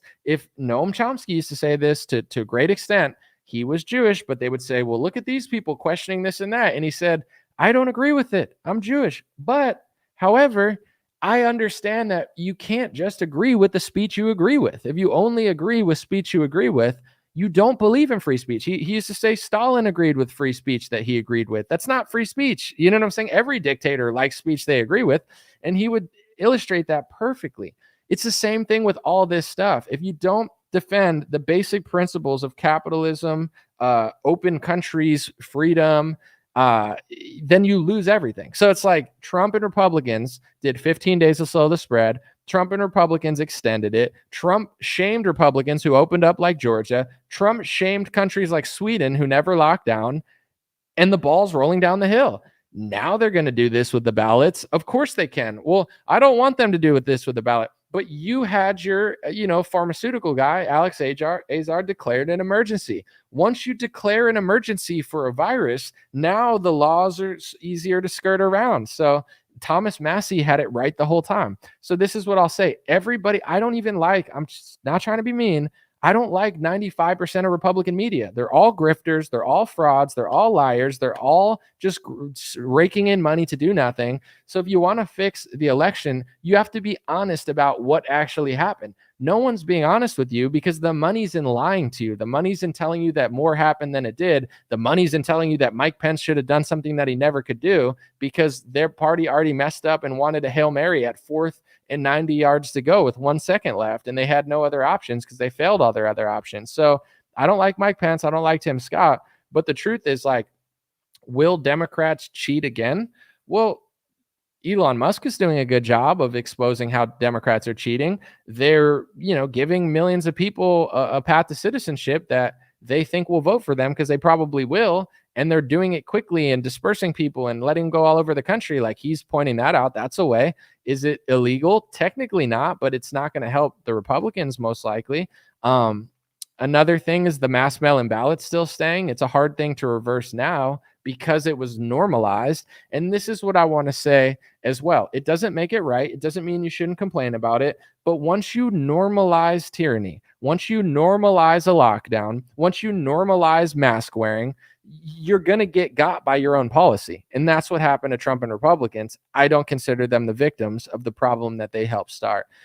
Eric Adams and the late Kathy Hochul, they were for masking. They wanted to do forced masking for the pharmaceutical industry and forced masking for the COVID lockdowns and forced masking for all the fear mongering. Okay, well, they're not smart enough to be like, well, if you put masks on people, now masking, who else likes to wear masks besides nurses? Criminals like to hide their identity. protesters that know that you're going to dox them and ruin their lives for being against Israel, they're going to hide their identity. Now that the protests are going against Kathy Hochul and Zionism, and criminals are going against the state of, New York by committing crimes with masks on, now they're like, you know what? We should take the masks off because the masks are now bad for Zionism and the masks are bad for crime. You didn't know that 3 years ago? You can't normalize forcing a mask on somebody's face or allowing people to walk around with masks on. Now you live in a masked society. You know what I'm saying? That is like hiding behind a pharmaceutical mask. It's bad in 1,000 ways. You just figured out too, and now you're mad at it. Like, does anyone feel bad for New York now that they're having problems with forced maskings? No, they're the problem. So, I think Republicans can win. And this is my issue with, and I'm going to say it again because it's been a long time, but it's so true. And to people who've never heard this on in other places, it's like, it's going to feel good because it's like everyone else is just playing you like a fool. If you think you can't win the election because they're going to cheat so bad, don't run. If Trump thought he couldn't win because they were going to cheat, he wouldn't run. He thinks he can win. Tens of millions of his supporters think he can win. I think he could win. Get off the field if you don't think you can win. If you're just saying, oh, I can't win, I'm getting cheated, give me money, blah, blah, blah, you're just an actor, which is pretty much what it is anyway. But anyway, it's like, if they're cheating, figure out how to fix it. If you can't fix it, get off the field and let someone else play that thinks they could beat it. I don't think it's impossible to beat the Democrats. In fact, I think Republicans will do it, but you have to strategically figure out how and why. And in order to do that, you have to sift through what cheating really happened and what cheating really didn't happen, and who's just gaslighting you to make a bunch of money. But it's like trutherism. Like, if I say this and it's true and someone else says this, this, and this, and it's like a more interesting story for a mystery Scooby-Doo, but it's not even real, a lot of people gravitate towards that because it's like more. I want that. You're not giving me all of that. It's like, but all of it's not even true. So to me, it's absolutely possible to win. There's people that are working on it. It's an uphill battle in some ways, but I think this is the problem with the Republican narrative around Trump. They just started crying, saying, oh, we're getting cheated. We're getting cheated. Nobody's talking about the vaccine rollout. Nobody's talking about the fact that the Republicans helped cause inflation. Everybody's just focused on this. If we win, we win. If we lose, we're cheated. It's like loser mentality, victim mentality. Very few people are actually trying to figure out how to win. They're just like throwing their hands in the air and crying like a baby. And it's the same thing the left did in 2016. Like, who believes them? They lost to Trump, and now it's like, oh, we got cheated by Russia. We don't believe in the election. We don't believe in, we need ballots. We don't believe in machines. They all said that. And then when they won, they said the opposite. And Republicans said the opposite also. So it's like everybody just throws a fit when they lose. I'm not saying it was 100% fair, but I believe that 95% or so of Republicans who tell you about this and that, they're not actually looking to fix it. They're just looking to monetize off the complaints and play a victim. It's like, what's the point of caring about politics if you don't think you can even win? Like, Democrats will do some stuff and Republicans will do some stuff, and they'll try to counter it and they'll try to get more votes. And I don't believe the full narrative that everyone was saying the whole time. I do think mass mail-in ballots are a travesty, and I do think this election is going to have less people voting, but less people voting this time doesn't explain the whole thing. For example, I've never heard anybody else say this, or maybe someone has that I haven't heard. People are like, how in the world did Biden and Trump get more votes than Obama? Like, doesn't that prove? And it's like, I'm not saying it was 100% fair. However, it's a lockdown election. No one can travel. There's millions of people that would have been overseas. They're stuck in their house. There's millions of people that work in industries where they travel. They can't travel. There's millions of people that would have went to the gym that can't go to the gym. There's millions of people that have nothing to do as they're in their houses and their Snapchat and their Facebook and their Instagram and their TikTok and their Twitter, and all the apps are literally posting at the top, vote, register. And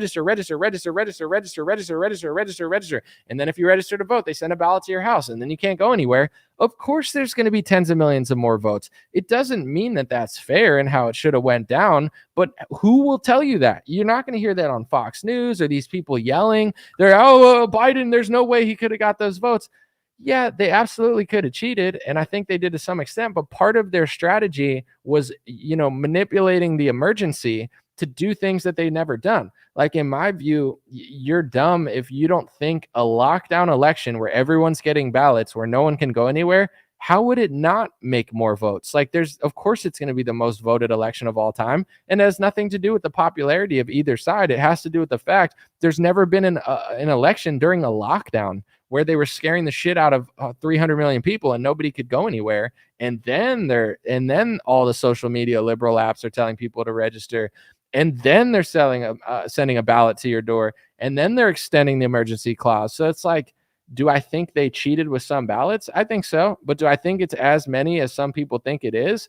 There's other strategies that they have that they made legal that they used. One of them was ballot harvesting. It's legal to ballot harvest. So if you can push people, and this is what I noticed too, and I'll say this as well. I think Scott Presler is somebody that actually does something. Like, I'll give him a compliment. Like, he knows what he's doing, or he's like registering voters.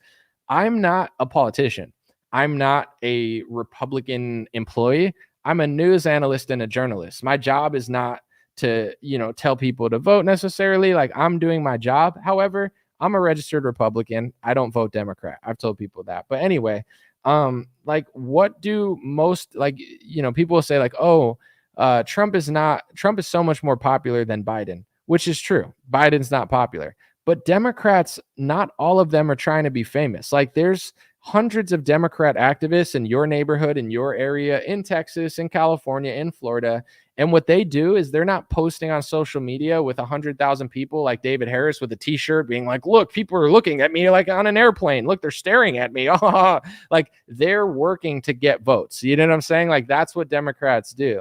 They organize. They understand, hey, if we all run for school council at the same time, we can get more Democrats in a Republican area. We weasel our way into these spots. Like, they're not looking to be famous on social media. You know what I'm saying? Most Republican influencers, they're not journalists. They're not doing journalism. They're not analysts. They're not doing analysis. They're professional fake celebrities. You know what I'm saying? Like, all they do is just sell t-shirts and get invited to Mar-a-Lago. They're like Republican politicians pretending to be, journalists when they're really activists. So it's like the Democrat activists, they go behind the scenes and they ballot harvest. They go behind the scenes and they do everything they can do to try to rally their troops to get all their votes together and then dump them off in the mailbox.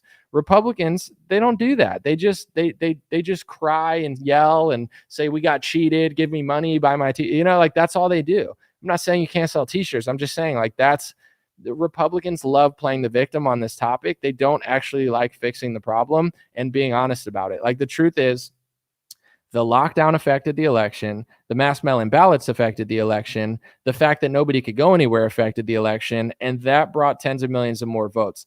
Then we could look at all the other stuff that they did. But if you're not even willing to admit that, even if you think they cheated here, cheated there, cheated here, cheated there, if you're not willing to admit an election where no one can go anywhere, that they're sending ballots to people's houses when millions of people can't travel, if you can't bring yourself to admit that, of course, Biden's going to get more votes than Obama in that election, then you're a liar. And then you could say, well, they also might have done this, or there's a leak in Georgia and they're shutting down this and the machines don't work in Arizona.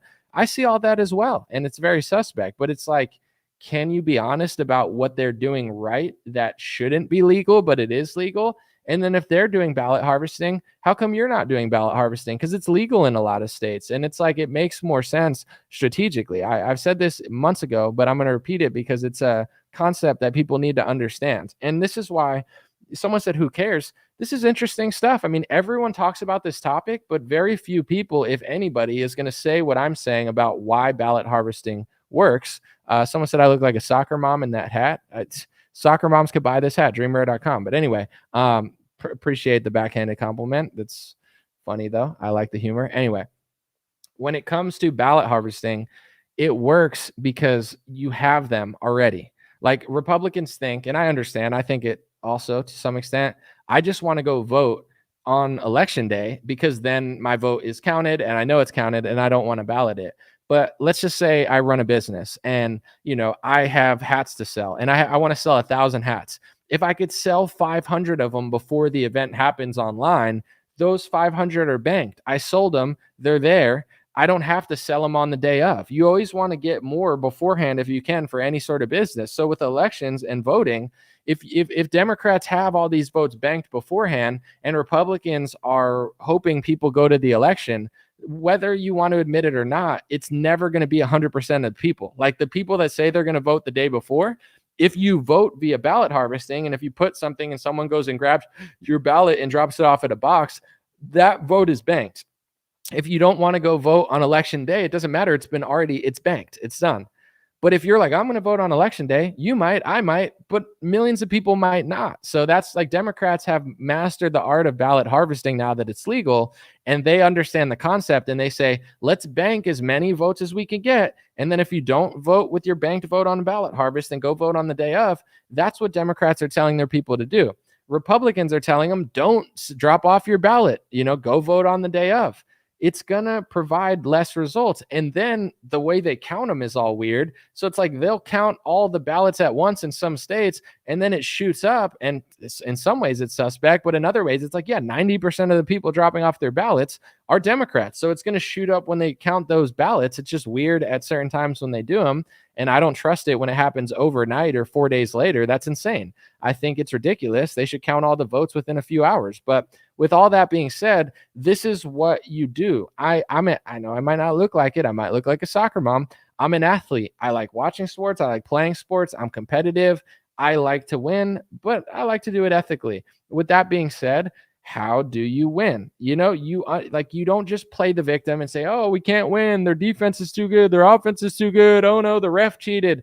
You got to be like, no, this is how we win. This, and this. And then the ref might cheat a little bit, but if we're up 10 points, the ref can't cheat that hard, but in Republican politics, they're not looking how to do it. They're just like, let's just wing it and do it the way we want to do it. And then if we don't win, we'll just cry for 4 years and say it was rigged. And then, make everybody have no belief in the system, but then go back and then tell them we're running again. It's like, well, why would you run if you thought you couldn't win?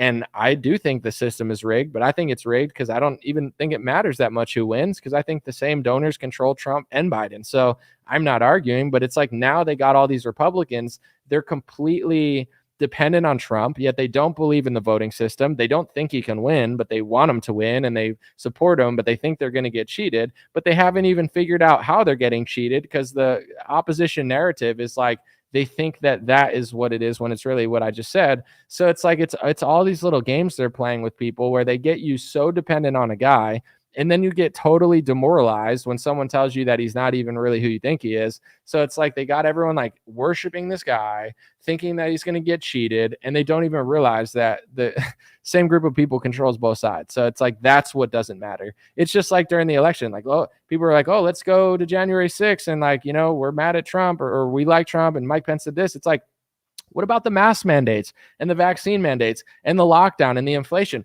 Why is there no organization around that where people are like, let's come together and open up America? Because people, they're obsessed with Trump. It's like he controls everything. He controls the narrative. And now people are like, we need to talk about the election for 10 months in a row. And it's like, okay, well, where did it lead you? It led us to 4 more years of theater. It led to dozens of people getting arrested. It led to Trump getting persecuted and raising hundreds of millions of dollars. So now we can't move on to the next narrative. We're stuck in the same narrative of January 6th by design, because they want it to be stuck there, the establishment. So it's like, that's how I see things. So like, to people that are on that level, they're like, oh, I get what Anomaly's talking about. That's really smart.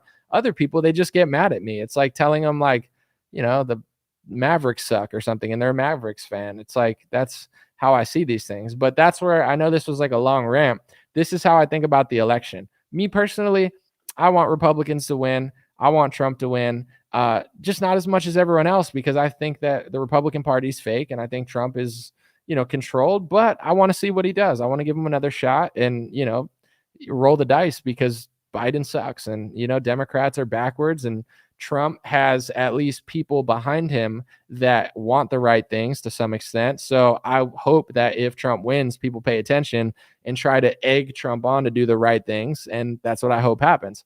With that being said, I think he can win. I'm not like dooming and glooming that he has no chance, But if I did want him to win as bad as everybody else did, then I would be strategically thinking how I could actually help versus just playing the victim. Like, it's not the time to play the victim. Sandy said, why do you never mention Dr. Shiva? Well, first of all, he's been on the show twice. Second of all, he's probably been mentioned like 20 times. Third of all, I like Dr. Shiva. I think he's interesting. He's a fun guest. This is my opinion based on reality. He's not running a serious presidential campaign. He's not even going to get 1% of the vote. What do you want me to do? Pretend like he's going to win the election and then he's going to get less than 1% of the vote? Like, he's not running a presidential campaign that can actually win the election. It's like when Kanye, or the artist formerly known as Kanye, like when he gets mad as well at people when his friends or people around him say like, you can't even win the election. And he gets pissed off because he's like, my own friends don't even believe in me. But at the same time, I think Ye has done incredible things in his life and he's always proven people wrong. But at the same time, he said he was going to run this year and he's not even running. So it's like, if you want people to believe in your presidential campaign, you have to run a serious presidential campaign. To me, RFK Jr. is running a more serious presidential campaign than Shiva and Ye. But here's the thing. I don't even think RFK's presidential campaign is a serious campaign. I don't even know why he's running because he's not even going to get 15 or 20% of the vote. And I think he's just cosplaying for attention or something because I don't know what he's doing. And now that he's running for politics, he showed that the one issue that is over both parties is also over RFK. So this idea that he's an outsider, RFK is about as much of an outsider as Trump is. It's like a fake outsider. So I don't care. Not only do I not care about RFK's campaign, I think Shiva is an interesting guy. I think Dr. Shiva has brass balls. I think he's brave. I think he talks about Zionism more than most people are willing to do. And I think that's very brave. But as far as do you want me to pretend like his campaign is going to do something? Like he's going to get less than 1% of the vote. And then he's going to go back after the campaign and do his courses or whatever he's been doing, getting people to go to his little, Zoom rooms or whatever. And then it's just going to keep it moving. I'm not mad at it. I'm not knocking it. I like Shiva, but it's like when we talk, he'll be like, yo, come to my consultation course or come to my, I'm like, dude, I don't know. It feels like a pitch to get me to go to watch him in a room. I just want to talk or do a podcast. I'm not trying to go to a room I don't know, it's no knock. It's just that's just what it is. I'm not going to sit here and say, oh, I'm running for office and get less than 1% of the vote. What's the point? I don't, if I'm going to run for anything, I'm going to try to win. If I'm going to launch a clothing company, I want it to be good. I like my hats. I'm proud of everything we've done, but I'm not going to do something that isn't going to work, or at least I'm not going to get into something where I have a 0% chance and tell people I have an 100% chance or a 50% chance. That's just not, it's just not my thing. But then it's people will say oh, you're being a hater. I think Shiva is brave. I think he's innovative. I think he's one of the more interesting people that I've ever spoken to. I think he was right about Fauci. I think he was crushing the pandemic, and I appreciate him. And like I said, him talking about Zionism he's beyond brave on that topic. I just don't think the campaign is going anywhere. So I'm just I could talk to him in December or whatever, and we'll be in the same spot. And Sue said, anomaly, is it within the realm of possibility that Democrats count all the votes and then cheat enough to overcome what their deficit is? Well, everybody kind of sees this, but when you take days to vote, it's got to be instant. You don't want 4 days, because the longer an election goes on, the more chances you have to cheat. And as much as Democrat media wants to pretend like that's not true and gaslight us, we're not idiots. Florida counts within 6 hours, right? Florida is a Republican state, but even if Florida said, hey, Ron DeSantis is going to take 5 days to vote, I don't trust that. 5 days is too long. Yeah. And then you have the count and you know how much percentage there is. It's a little bit easier to, throw some votes on it. So Republicans need to really, really, really, really win the states that they control. They need to really, really pay attention. They need to have eyes everywhere in a legal way. And, because, I'm on the same page as everyone else. The longer you count, the weirder it is. And let's just say that big stadium in Georgia, they said there was a water leak. Guys, have you ever been to a stadium there's probably water leaks in stadiums every day and nobody knows because it's a freaking stadium. And unless you're standing right by it, you wouldn't know. How bad was a water leak that they shut down the voting booths or the counting or whatever? Like, to me, that's like, if we had a real country, they would investigate that, because elections are serious. And you're going to just stop counting for 3 hours because of a water leak? I see all that stuff as well, and I don't trust it. So yeah, I don't know what they could or can't do, but I saw a video of, they asked like Alex Jones and James O'Keefe, like, what can we do for the election, to fight fraud or whatever. And I thought, they all made sense to some extent, but I liked Alex Jones's answer. He said, you have to overwhelm them. Like, you have to just beat them by so much that it doesn't matter. And I know that sounds like some people might not believe that, but I do. I think it's possible to win. I've seen Republicans win in California. They flip Democrat seats. How are they able to win in California? But there's a lot of weird stuff always going on. But if you can come out and just crush and get enough people behind, I do think that they're not going to be able to cheat. But I'm not a big fan of like electronic voting systems. I know they have to do it to some extent, but I don't know how those things work. But I don't really trust it that much. But I'm not going to just quit and be like, to me, I want Trump to win, but I think America will change when people actually care. Like when people get to the point that they want to change, the politicians will change. We're getting there. It's just not quick enough, apparently. Someone said Democrats really believed by any means necessary. There's definitely Democrat cheaters, but this is the point that I think the same people control both sides. Like it's just so simple for me, where it's like, I understand like there are consequences. Trump will do some stuff, but if you are a banker or a billionaire, you have enough money to buy off both sides. Are you going to only invest in one side of the election and be like, well, I hope Trump wins? You're going to invest in both sides of the election. And a lot of the donors, some of them pay both sides, but one of them, like, they just have other people paying the other side. Like there's donors that are paying hundreds of millions of dollars to Trump. They got Trump by the balls. Okay. And then you go to the left. It's not like the same exact donors are necessarily paying Biden too, but other donors are paying Biden for that reason. So if Biden gets in, he's going to do that because he got paid to do it. And Trump gets in, he's going to do that as well because he also got paid to do that. So I feel like that's the point. I'm not telling people not to vote. I'm not telling people it matters not at all. Like it's judges and all that. It's true. And border policy will change. If you want the border to be closed, Trump is the guy to vote for sure. But with that being said, if you're expecting like a 10 out of 10 and instead of like a 3 out of 10, you get like a 4 out of 10, you got to start figuring out why nothing ever really goes in the right direction. And it's because the same financiers are financing both sides of politics. So, like the ballot controversy to me is fake opposition controversy. How do you get Republicans to not figure out what Anomaly just said? And I'm not saying I'm the leader of this talking point. People have said it for decades now. But it's like, how do we get them to not pay attention? We'll just make it all about the election, make it all about the court case. Now you spend 6 years running in circles around Trump, and you don't even want to consider that because they've gotten to the point where like it feels blasphemous to even consider that because you got to defend your guy right now. So I do think that a lot of the ways that they get Republicans to run around certain topics are controlled topics where it's like, whether you win or lose, you're still going to lose. So they don't even care. That's why that's the topic that's fed to you.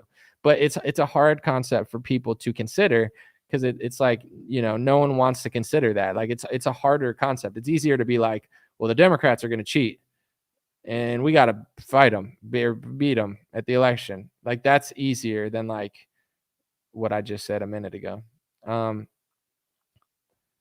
Let's see. Someone said we came close to camps for the unvaccinated. We came close for a lot of things, and a lot of things happened. So that was 3 years ago, 4 years ago, 2 years ago in some cases. Like that all really happened just recently. Politics gets people to forget all those things. This is what I'll say too. When I was talking about Trump and DeSantis and everybody's acting weird for a year and everybody lost their minds, like people kept telling me, oh, you care about COVID. COVID doesn't matter anymore. Who cares about the vaccine? Who cares about the money printing? That was an emergency, or he had to do it to fight Pelosi. And it's like, that happened a year ago. You're trying to gaslight me into forgetting this whole era and what really went down. because it's not beneficial to your candidate who was the president for the first year of it. It's not to say Biden did a good job or did better, and Democrats definitely did do worse, but everybody in unison, like robots on the right, tried to gaslight me into thinking that none of that matters now because Trump sucks on that topic and he constantly lies about it. So let's not talk about it because we have to win the election. Do you not get that the uniparty and the media, they just gaslit you to forget the craziest persecution and the craziest like loss of freedom in our lifetime that may hopefully is the craziest thing that ever happened, because I can't imagine much worse than that. Like, that's why politics doesn't matter. People, I don't know how to say this without sounding condescending. People are not smart. People are not smart enough. They're dumb. They're dumb, and they constantly get tricked, and they think because they wear a pussy hat or a Trump hat that makes them smart because the other side's not smart. And that's what a stupid person thinks. A stupid person thinks, well, I'm the best because this person sucks. Like, it's like, that's not how life works. Your purpose is not driven from comparing yourself to someone shitty. You know what I'm saying? Yeah, I could dunk on a freaking toddler with a Oshkosh Bagosh, baby, Fisher Price set, but that doesn't mean I'm LeBron James. You know what I'm saying? That means I'm an idiot. You know what I'm saying? It's not a real competition, so it's not a real basketball court. So that's what people do with politics. Well, I must be better than Joe Biden.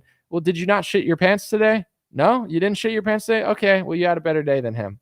And then the left will fact check that. Like, it's goofy wars. It's like it's idiocracy in loops, but nobody wants to get off the train. The left doesn't want to admit it, and the right doesn't want to admit it. So, that's what we do here because it's the truth.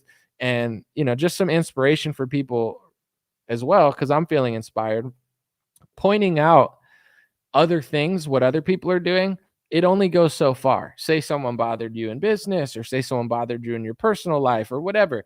That only goes so far. You could talk about it, you can complain about it, and everybody wants to talk about stuff. But at the end of the day, what are you doing?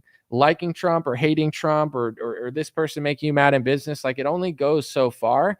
And then it's like, what are you doing? What are you creating? What are you building? If that's not the right person to build it with, who is the right person to build it with? This is what everybody needs to be thinking about, because that's what elevates your life. Like, whether you like Trump or Biden, how much do you work out every week? That's going to decide what shape you're in for the most part, besides diet. So it's like, whether you like this or that, like, are you letting it consume you in misery and complaints and, left to right paradigms to the point where you're not executing in your own life?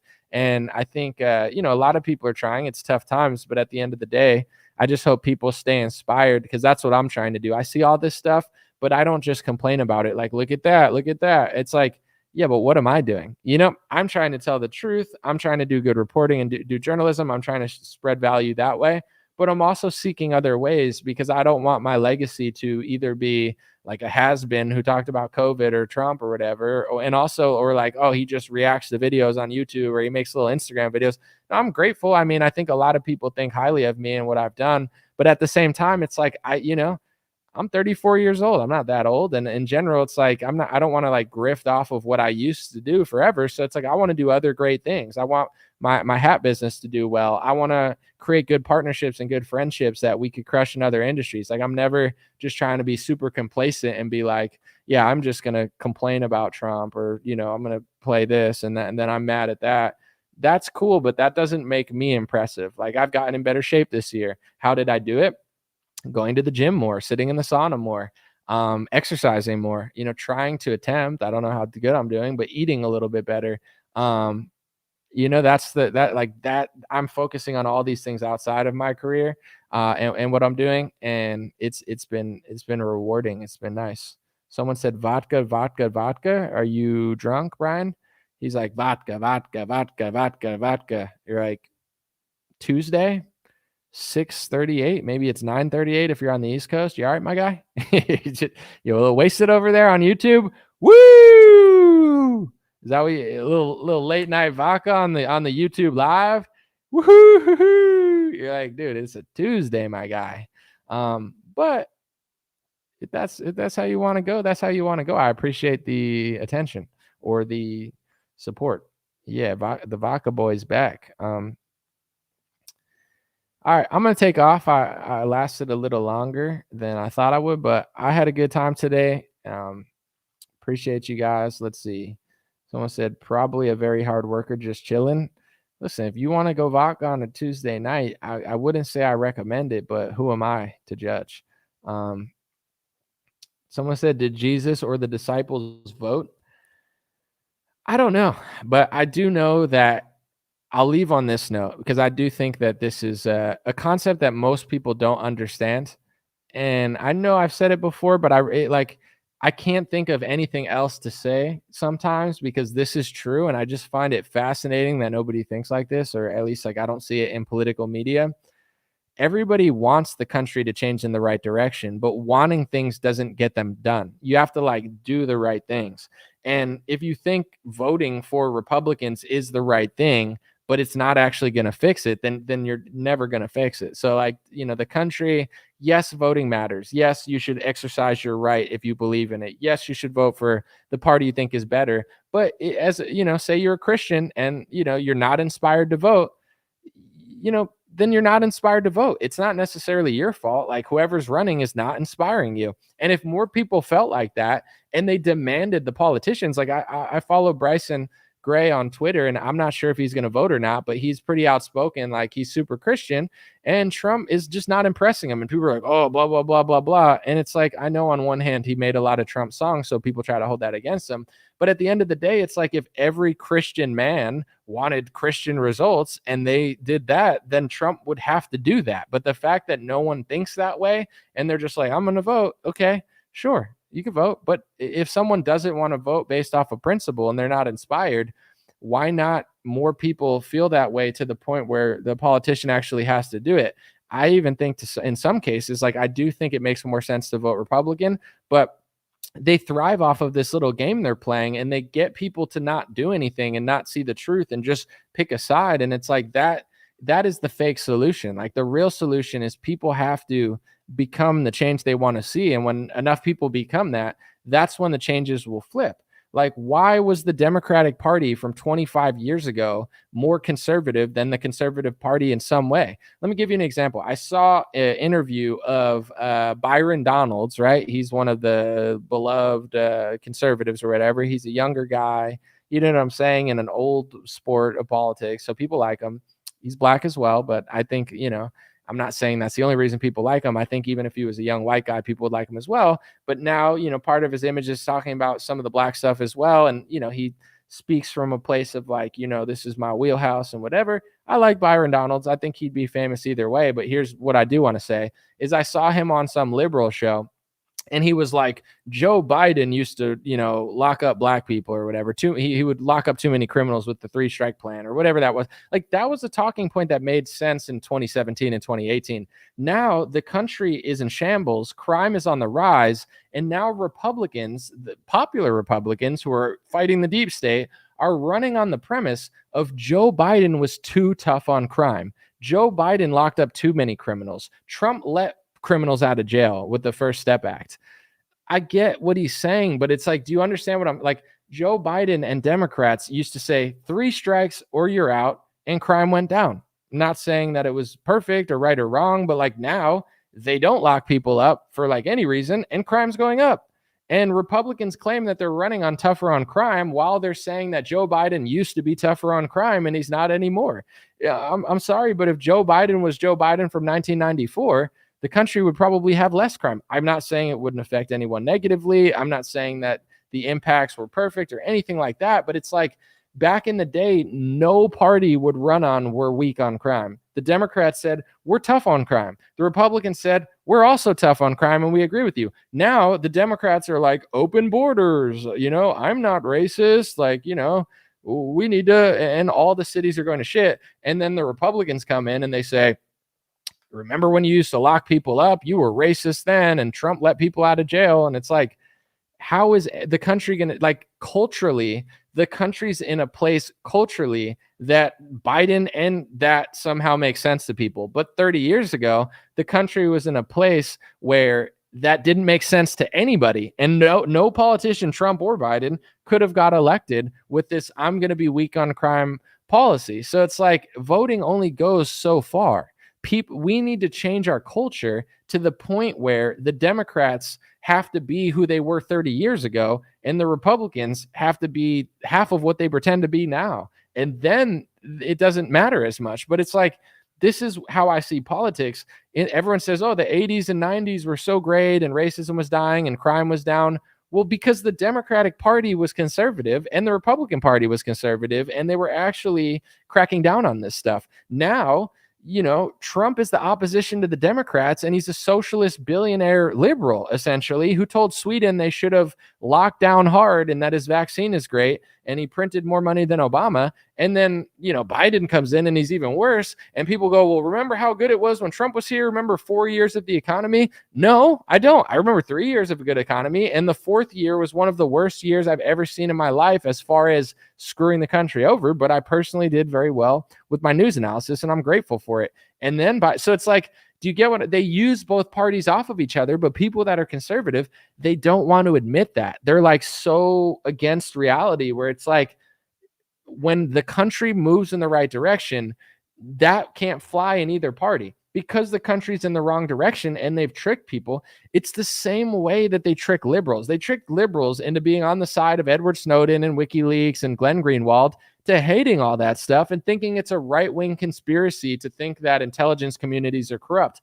All liberals used to think that 10 years ago, and it was more popular on the liberal side than it was on the Republican side. The liberals were anti-war and the Republicans were pro-war. All it took was Donald Trump, and it broke the brains of liberals, but it also broke the brains of Republicans. Now you got Republicans defending $7 trillion being printed. Operation Warp Speed, which is a socialist pharmaceutical vaccine scheme, which is completely against free market capitalism or anything good. And they don't care about socialism. Do you see Charlie Kirk complaining on stage about the socialism of the Republican Party? No, because he's fake opposition. I'm not saying he's a bad guy, but it's all fake. And then people in these economies are like, oh, everybody just hates us. It's like, no, it's all fake. It's all fake and gay. And you're just the other side of the coin. And it's why we're in this position. And when people realize it, they just say you're being hateful. And it's like, it doesn't, to me, it's interesting that culture is shifting. Whether Trump or Biden wins, like, I want Trump to win instinctually, but I care a lot less than people, because it matters where the American people end up and what they think and where our culture evolves. Because if our culture evolves in the right direction, it doesn't matter. The Democrats will be better and the Republicans will be better. And if our culture goes into the wrong direction, even if Trump wins, it's going to end up like it did last time. I don't think last time was this huge fluke. I think it was planned. I'm not saying like it was literally planned, because you're not allowed to say that, but I'm just saying, like, I don't think like, oh, he was going to do this and then they got him and then it ended up here. That's what people think. I think that it's just like, you're the hero, it's going to be great, and then it's not, and then you're going to sell our product and wave your hand and say, think about the election for 4 years, not the donors who control both sides. Whoa, I just raised $200 million. Whoa, oh no, let's talk about the election from 2020 for 4 years, so you never realize that the donors control both sides, and I sell pharmaceutical products, and I did socialism, and Charlie Kirk won't talk about it because he makes a fortune out of me, so he'll just only disagree with socialism when it's the left. When it's the right who does socialism, they'll pretend like it never happened, and they'll gaslight the shit out of you into not wanting to talk about it because it's an election season. And then Ben Shapiro will say he's against identity politics and DEI except for his ethnicity, and when you figure it out, he'll say you're an anti-Semite. Hey, aren't you having fun? It's all fake. It's all fake, and it is what it is. I'm patient, I'm calm, I'll do my own thing, and when people want to figure it out, they'll figure it out. It's happening a lot, but you can't rush reality. People will figure it out when they want to figure it out, but that's where I'm at. Hope you enjoyed today's video, and let's just keep it cranking. That's what I think about culture. I think when people get there, that's when they'll shift. But as long as you're just a fan or a hater of a guy and a fan and a stan and a cheaple, then it's like the liberal party will go left, as far left as Karl Marx, and the Republican Party will be further left than Biden was 30 years ago. And then they'll be yelling at him being like, remember when you were conservative? That was racist and Trump was more liberal. We got him, didn't we? The left are the real racists.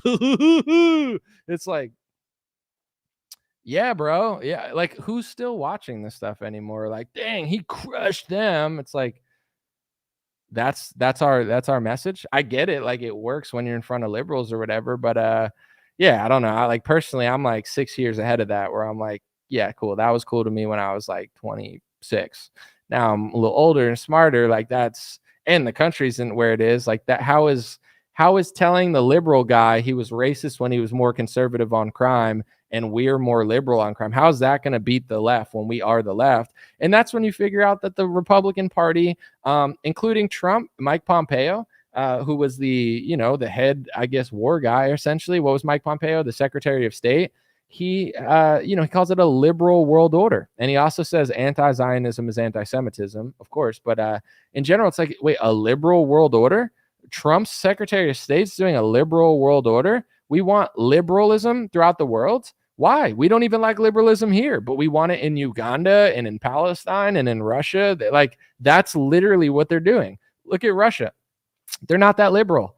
Ukraine is getting more liberal that we're there. Palestine, they say, they're not doing enough pride parades on other things, but it's like, every Middle Eastern country, they're not doing enough feminism. And, like they don't allow the gays to do this. It's like, so you want to make the rest of the world more liberal? It's like, yes. So you want a liberal world order, as you call it? Yes. But you don't like liberalism in America? Yes. But you think you can export what we don't have here, what we can't attain here, and you think you can export that success, which doesn't exist here, to other countries when you don't even like this country? Yes. Okay. Like that's what the Republican, like they're literally fake opposition and controlled opposition. Some people know it. Some people are going through the motions. Maybe they have a plan that we can't see that is great for the world. I don't see it. But, once you realize that, the illusion that everyone's trying so hard to paint for you starts to fall down. And I just want to end on a compliment. Glenn Greenwald and Tucker, I'm not saying this as a cop out, but it's like they are who they are. There's things that they both said and done that I've disagreed with at times, but I think when it comes to journalism and reporting and content creation, that Glenn Greenwald and Tucker Carlson are two of the best. And they're leagues above other people in honesty, and listening to them talk, it was refreshing and inspiring because people telling the truth calmly. And then you listen to Glenn Greenwald talk, he's calm. He's just speaking the truth. Tucker, he laughs and he's like, oh, he laughs crazy. Like he's from like a movie or something. You're like, oh shit. But, Tucker's like, when he gets going, he sounds passionate. This is the last thing I'll say. Certain people, I'm not going to name names, but when I listen to them in politics and they're yelling and they're getting crazy emotional, to me, I can tell the difference between that man is inspired. When Tucker goes on certain rants on podcasts, he doesn't sound angry. He doesn't sound insane. He sounds passionate, and I'm not saying Tucker's perfect and you might not like some of the things he's done or whatever, but when you hear Tucker go in on a topic and he's speaking the truth, you're like, that's a guy who believes what he's saying. That's a guy who admits that he was wrong about the Iraq war. That you could just feel it. And then there's other people that they're constantly just causing a scene. They're angry. They're emotional. They're getting their fans angry and emotional. They're part of the machine to control the opposition, to make you weird and irrational. The truth doesn't need all that. It could use some passion, but it doesn't need all of these other theatrics and anger and, oh my God, so Steve Bannon, be afraid, be fear. It doesn't need all of that. You know what I'm saying? It needs confidence. It needs spirit behind it. But to me personally, I can hear the difference between a passionate rant and somebody who's angry, emotional, or just trying to rile up the right while not give them the full picture. And what's worse than that? If they get you all riled and pissed off, you're thinking, the left, they're selling out free speech. Yeah, but so is the guy that's yelling at them right now. He's also believes that it's hate speech to say the truth on this topic. And he'll never talk about the fact that Republicans are passing these laws because they either work for those Republicans or essentially are the mouthpiece of those Republicans because they're baked into the same economy and they all go to the same donor meetings and they all go to the same speaking gigs and they're never going to tell you. So how is that person on your team when they're literally designed to just freak you out at something that's not even true? I know the truth about this. I'm not freaking out. I'm not scaring you. I'm not saying World War III is hurting you, blah, like, you know, it's like, let's deal with it. Even when Biden won, it's like, I'm not pumped about it, but what are you going to do? Freak out every day? Or are you going to work, lean into what you're good at, and then, you know, eventually, hopefully get another presidential candidate in there? Like, it's the people that are manipulating you the most, in my view, are the ones who are telling you half the story and freaking you out to an irrational extent. You know, Glenn Greenwald has broken a story about the NSA for Edward Snowden above anyone else that does journalism. Glenn Greenwald has every reason to be paranoid. He has every reason to be more scared. And, you know, like, he broke the Edward Snowden NSA story. How come he's so calm when he's talking?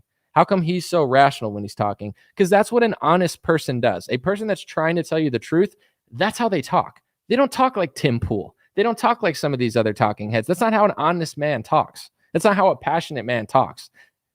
I listen to some rants from other people and I'm like, how do people not see through this? You know what I'm saying? Like, this person's done way more. They have way more to lose. They put themselves at way more risk with way more important news breaking stories, and they can be calm and they could be passionate and they could sound more eloquent and relaxing and inspiring to listen to than some other talking head yelling at me. Why is that?